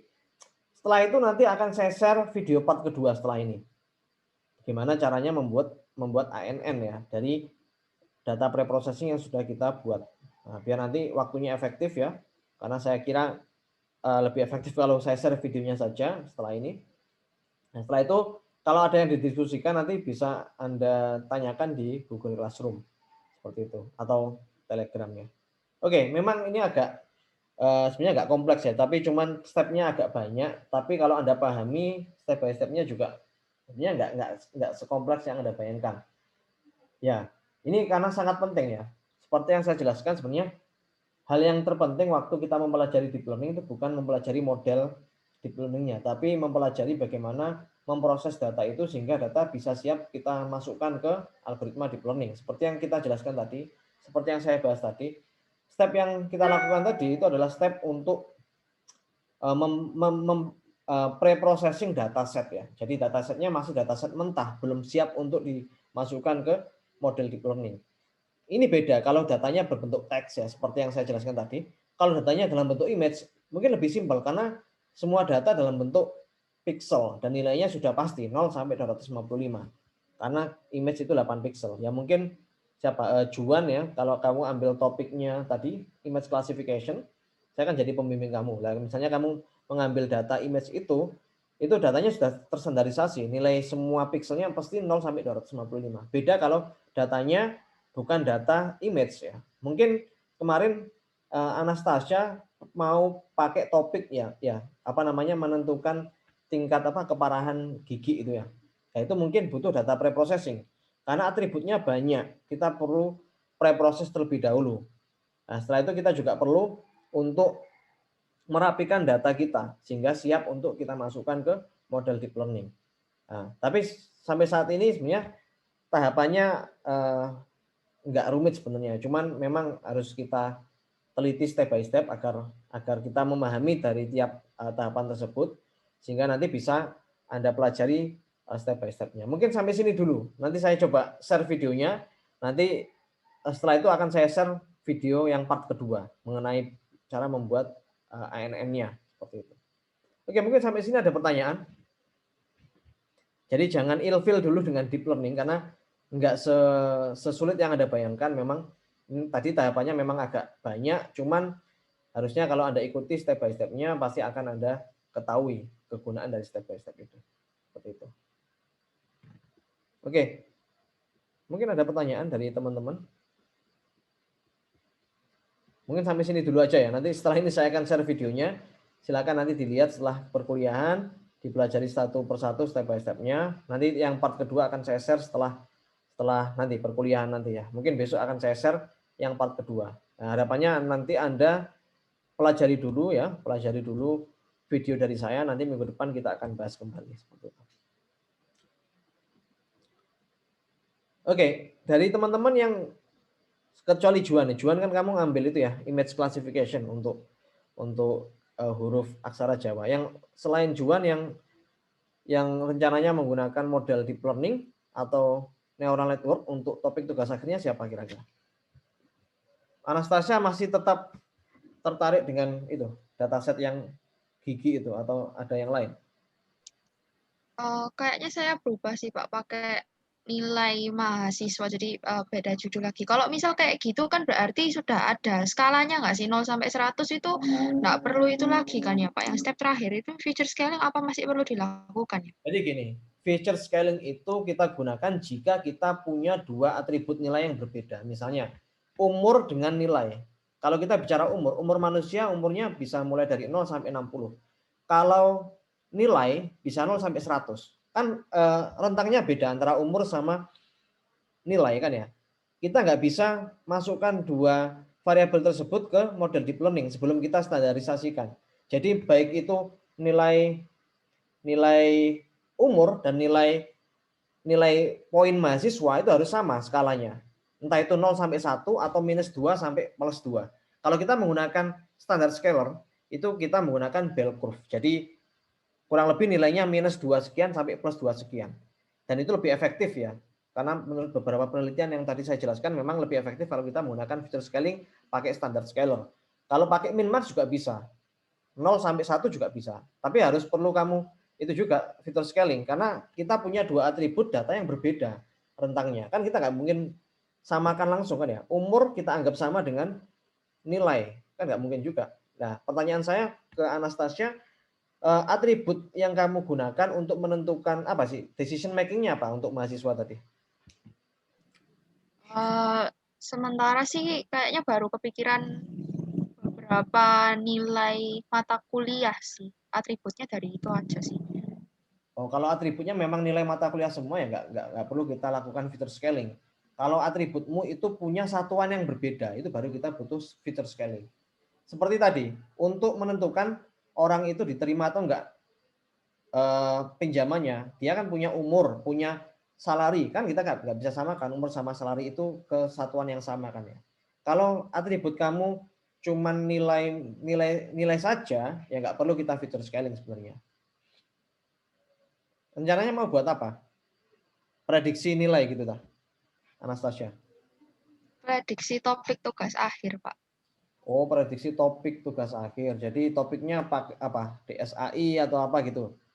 Masuk ke DSAI. Iya, Oke.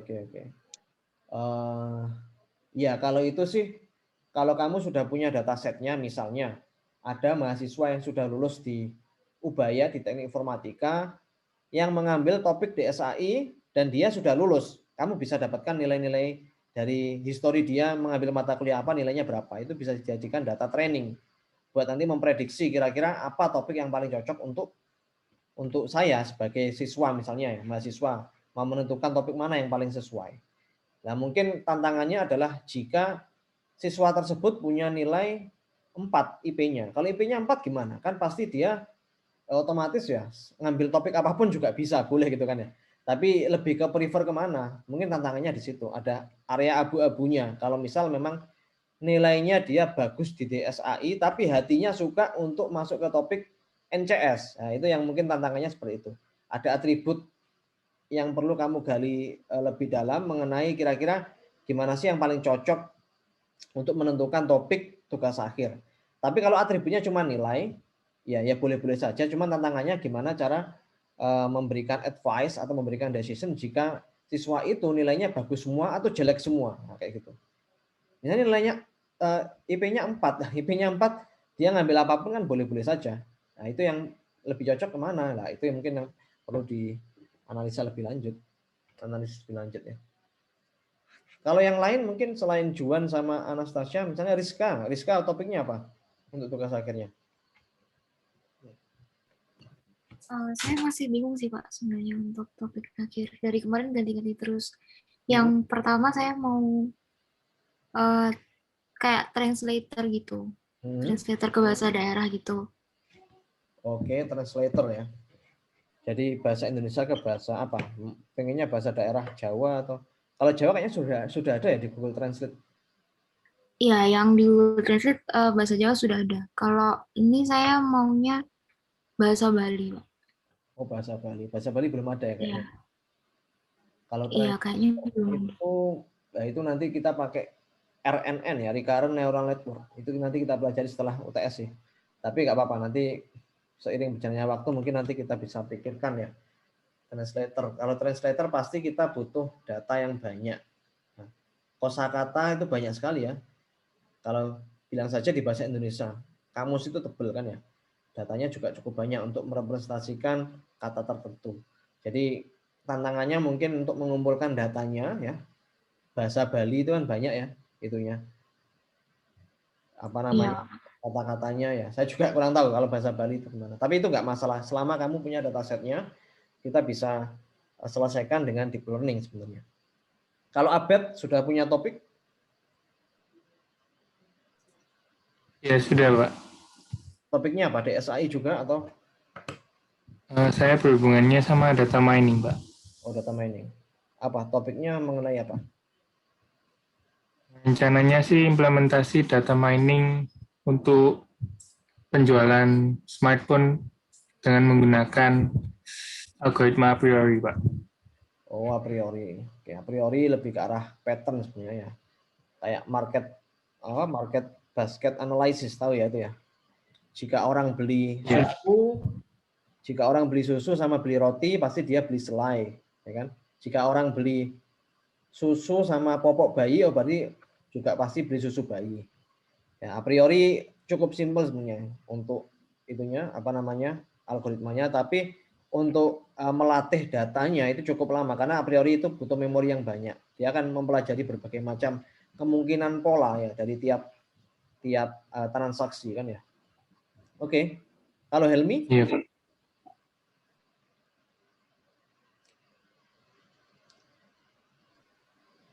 Sudah punya topik? Ya. Oh, kalau saya sih belum ada yang pasti sih Pak. Jadi niatnya sih mau menggabungkan NCS sama DSAI, tapi belum ada judul yang pasti. Bukannya itu ya minggu ini ya itunya? paling terakhir ya. Iya, tapi Ya. masih masih research lagi. Oke, Jadi oke. masih ada judul yang gak jelas gitu sih. Antara keamanan jaringan sama pokoknya digabungin gitu. Tapi belum ada metode yang pasti gitu, Pak. Masih mikir-mikir. Mungkin kamu bisa cari yang namanya intrusion detection. Intrusion detection. Jadi kalau NCS itu kita bicaranya Makasih, Pak. jadi kita menganalisis pola yang tidak normal ya. Kan ada kalau misalnya transaksi itu ada yang namanya pola-pola yang tidak normal. Misalnya ini transaksi yang mencurigakan. Kita bisa tackle menggunakan intrusion detection. Itu bisa kita gunakan untuk deep learning juga sebenarnya intrusion detection. Ya bisa dicari juga nanti materinya. Kalau Helmi. Ini masih kalau saya belum fix sih Pak. Kalau judulnya itu sementara saya punya itu yang pengembangan websitenya apa namanya yang pencarian topik tugas akhir di webnya Dijiluk Ubaya. Nah di situ kan itu apa di webnya Dijiluk Ubaya kan belum ada kayak pencariannya berdasarkan fakultas apa, misalnya fakultas farmasi, hukum atau teknik gitu. Nah kalau di Dijiluk kan masih belum ada gitu. Nah kalau rencana saya sih pengen ngembangin apa namanya sekalian buat website gitu buat buat nambahin fitur pencarian kayak gitu sih Pak. Kalau pencarian itu kamu ambil mata kuliahnya itu enggak information retrieval enggak? Iya Pak. Nah, itu nanti mungkin kamu akan belajar mengenai query expansion ya. Query expansion. Jadi kalau kita sama kayak Google misalnya. Saya mau cari apa namanya? Saya mau cari misalnya keyword tertentu. Misalnya saya mau cari banjir gitu ya. Pasti berita-berita yang muncul itu bukan cuma banjir, bisa juga gempa itu muncul. Jadi dia kayak semacam mencari keterkaitan antar kata. Ya mungkin kalau itu belum ada di mana di Dijilid. Kalau misal memang saya mau cari topik tugas akhir mengenai deep learning, harusnya Dijilid itu bisa menampilkan topik-topik yang juga mirip-mirip dengan deep learning. Misalnya machine learning itu juga muncul, data mining juga muncul. Terus apa lagi? Ya deep learning, terus machine learning, artificial intelligence. Jadi topik-topik yang mengarah ke deep learning juga muncul. Kalau kita hanya menggunakan exact keyword, itu biasanya kurang, data yang kita dapatkan kurang banyak ya. Ya itu namanya query expansion seperti kayak di Google itu. Itu mungkin bisa dijadikan apa namanya pertimbangan juga kalau mau bikin sebuah perpustakaan ya, sistem informasi perpustakaan, tapi ada sisi cerdasnya di sana. Bukan cuma hanya untuk mencari mengkategorikan buku, tapi juga ada sistem cerdasnya di sana. Kalau setahu saya kalau untuk topik tugas akhir akan lebih apa namanya nilai kamu akan lebih bisa mendapatkan A kalau ada sisi cerdasnya di sana. Ya, mungkin itu bisa dijadikan pertimbangan juga. Itu nanti kamu pelajari di information retrieval. Oke ya. Kalau Stefan gimana? Kalau saya juga masih belum benar-benar pasti sih, tapi rencana awalnya kayak sistem rekomendasi mata kuliah gitu, berdasarkan kayak data-data kakak tingkat yang sebelumnya mengambil apa aja. Oke. Jadi mungkin kayak a priori gitu. A priori ya. Kurang lebih mirip dengan itu tadi Anastasia ya. Anastasia tadi prediksi topik tugas akhir. Kalau kamu prediksi mata kuliah ya yang cocok. Iya. Ya bisa juga sih nanti misalnya ya kamu membuat sebuah sistem yang merekomendasikan kira-kira anak ini mau ambil mata kuliah apa. Nah itu kamu bisa bikin semacam kayak kuesioner ya. Kuesioner dari tiap pertanyaannya harusnya mengarah ke mata kuliah tertentu misalnya. Apakah Anda suka programming? Oh, otomatis nanti mata kuliah yang punya keyword programming kayak misalnya database programming, distributed programming, terus object oriented programming, itu nanti akan bisa direkomendasikan ke anak tersebut.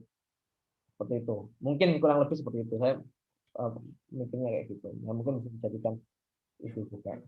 Oke. Pak, terima kasih. Kalau Juan tadi sudah ya pakai itu ya. Progresnya sampai mana sekarang kamu Juan? Masih nyari sih Pak, ini masih cari referensi juga. Kamu panggilannya Juan atau Timothy? Oh Juan. Oh, Juan ya. Masih cari-cari datasetnya ya. Iya. Kalau saran saya, harapannya nanti biar kamu bisa apa namanya kuliah deep learning ini juga bisa nyicil TA kamu nanti di mata kuliah deep learning ini kamu gunakan ya, kamu cari datasetnya dulu, terus kamu coba tentukan atau bentuk model klasifikasinya CNN-nya. Nanti semester depan kamu sudah punya modelnya, kamu tinggal belajar gimana cara menggunakan model itu biar bisa diintegrasikan dengan kamera HP seperti apa. Kamu pakai kamera HP kan itunya. Rencananya iya. Nah, jadi kayak gitu aja. Nanti kuliah deep learning ini kamu jadikan membuat model klasifikasinya pakai CNN. Ya kan kamu latih nanti yang paling bagus dia pakai arsitektur apa. Nanti semester depan tinggal merangkai model yang sudah kamu buat itu ke aplikasi mobilnya. Kayak gitu. Itu kayaknya nggak seberapa sulit ya. Karena ada 2 mahasiswa saya yang sudah berhasil melakukan itu. Cuman itu bukan aplikasi untuk mengenali huruf, tapi aplikasi pembelajaran untuk huruf Jepang sama huruf Arab ya. Nah, itu huruf Jepang misalnya dia nulis di screen-nya HP ya pakai kanvas.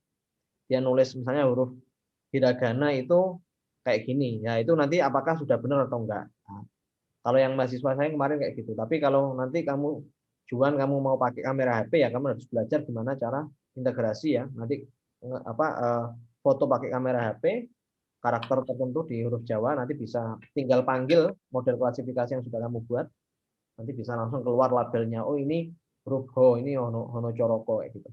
Oke? Iya. Ya biar nanti nggak sia-sia waktunya, biar cepet kan ya. Sekali mendayung 2-3 bulan terlampaui. Jadi biar mata kuliah deep learning ini juga bisa kamu gunakan untuk progres tugas akhir kamu. Oke, kalau Bernardus, Boli, sudah punya topik tugas akhir? Sudah kemarin ngambil judulnya apa Pak Budi sih, ngambil yang pembuatan sistem pendeteksi jumlah kendaraan di suatu persimpangan. Ya itu Tapi gimana? Masih ini juga Pak, maksudnya nyari-nyari referensi buat itu. Itu kalau saya tahu saya datanya sudah cukup banyak, jadi kamu nggak akan kesulitan untuk mencari datanya. Jadi misalnya itu akan sangat berfungsi jika lampu merah ya. Lampu merah misalnya ada 4 sisi mana yang paling sedikit mobilnya, berarti lampu merahnya yang paling lama. Nah, kamu bikin aplikasi simulasi.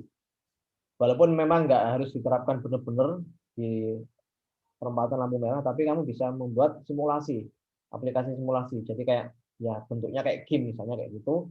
Nanti misalnya ada mobil di sini, ya kan sebanyak 100 mobil, di sini ada 20 mobil, otomatis 100 mobil akan didahulukan. Tapi karena datanya dalam bentuk citra harusnya, kamu punya datanya citra kan ya, gambar benar-benar gambar yang ada di lampu merah.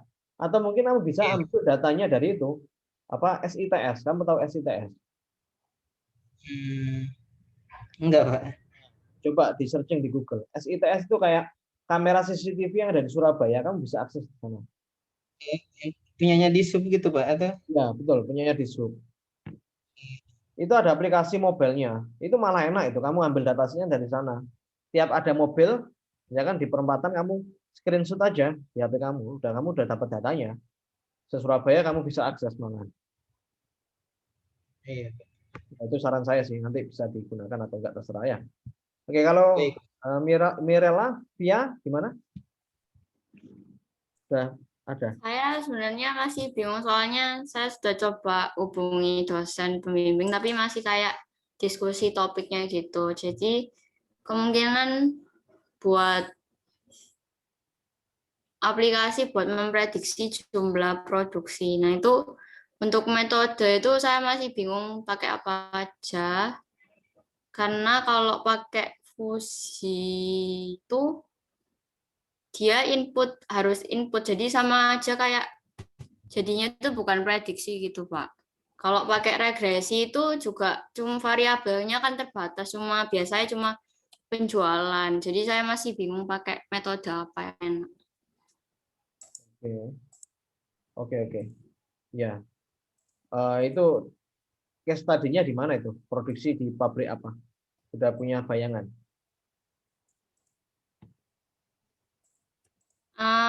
Kalau saya sih mikirnya kayak general gitu, Pak. Jadi bisa input, jadi pakai website gitu. Tapi kalau misalnya memang akhirnya case study sudah ada tempat sih, Pak. Oke ya.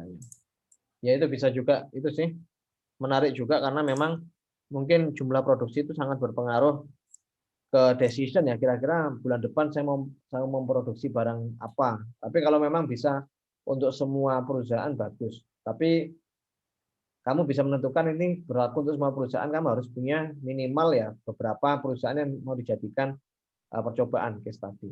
Kayak gitu sih. Oke. Kalau David gimana? Saya masih belum ketemu sih Pak. Cuman sementara ini lagi research juga antara filter hoax pakai machine learning atau sama kayak VIA, jadi prediksi stok gudang. Itu cuman metodenya belum fix, cuman kalau rekanan perusahaannya udah ada referensi sih Pak. Oke, kalau datasetnya sudah ada harusnya lebih mudah untuk menentukan metodenya sih. Karena kita nggak boleh, metode itu harus mengikuti dataset. Nggak boleh kita dataset itu kita cocokkan dengan metodenya. Pokoknya saya mau pakai metode fuzzy. Jadi datasetnya saya sesuaikan dengan fuzzy itu. Nah, lebih bagus kalau memang metode itu dipilih karena memang bisa menyelesaikan permasalahan sesuai dengan case study-nya. Seperti itu. Ya. Oke, baik, Pak. lebih seperti itu. Oke ya, ini untuk video kita deep learning akan saya share setelah ini karena memang saya kira untuk penjelasan itu akan lebih efektif jika saya jelaskan melalui video saja. Nanti akan saya share di Telegram ya untuk linknya. Oke, terima kasih atas kehadiran Anda semua hari ini. Mungkin ada pertanyaan sebelum saya akhiri untuk perkuliahannya.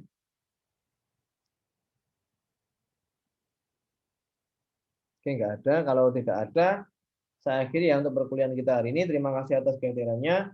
Nanti akan saya share videonya dan kita ketemu lagi minggu depan masuk ke konsep convolutional neural network. Walaupun memang untuk artificial neural network belum clear karena masih implementasinya masih pending. Saya bikinkan videonya. Nah, setelah ini akan saya share. Nah, setelah itu nanti minggu depan kita akan bahas mengenai apa yang sudah Anda implementasikan di artificial neural network dan kita masuk ke konsep dari CNN. Oke, terima kasih atas perhatiannya. Selamat sore.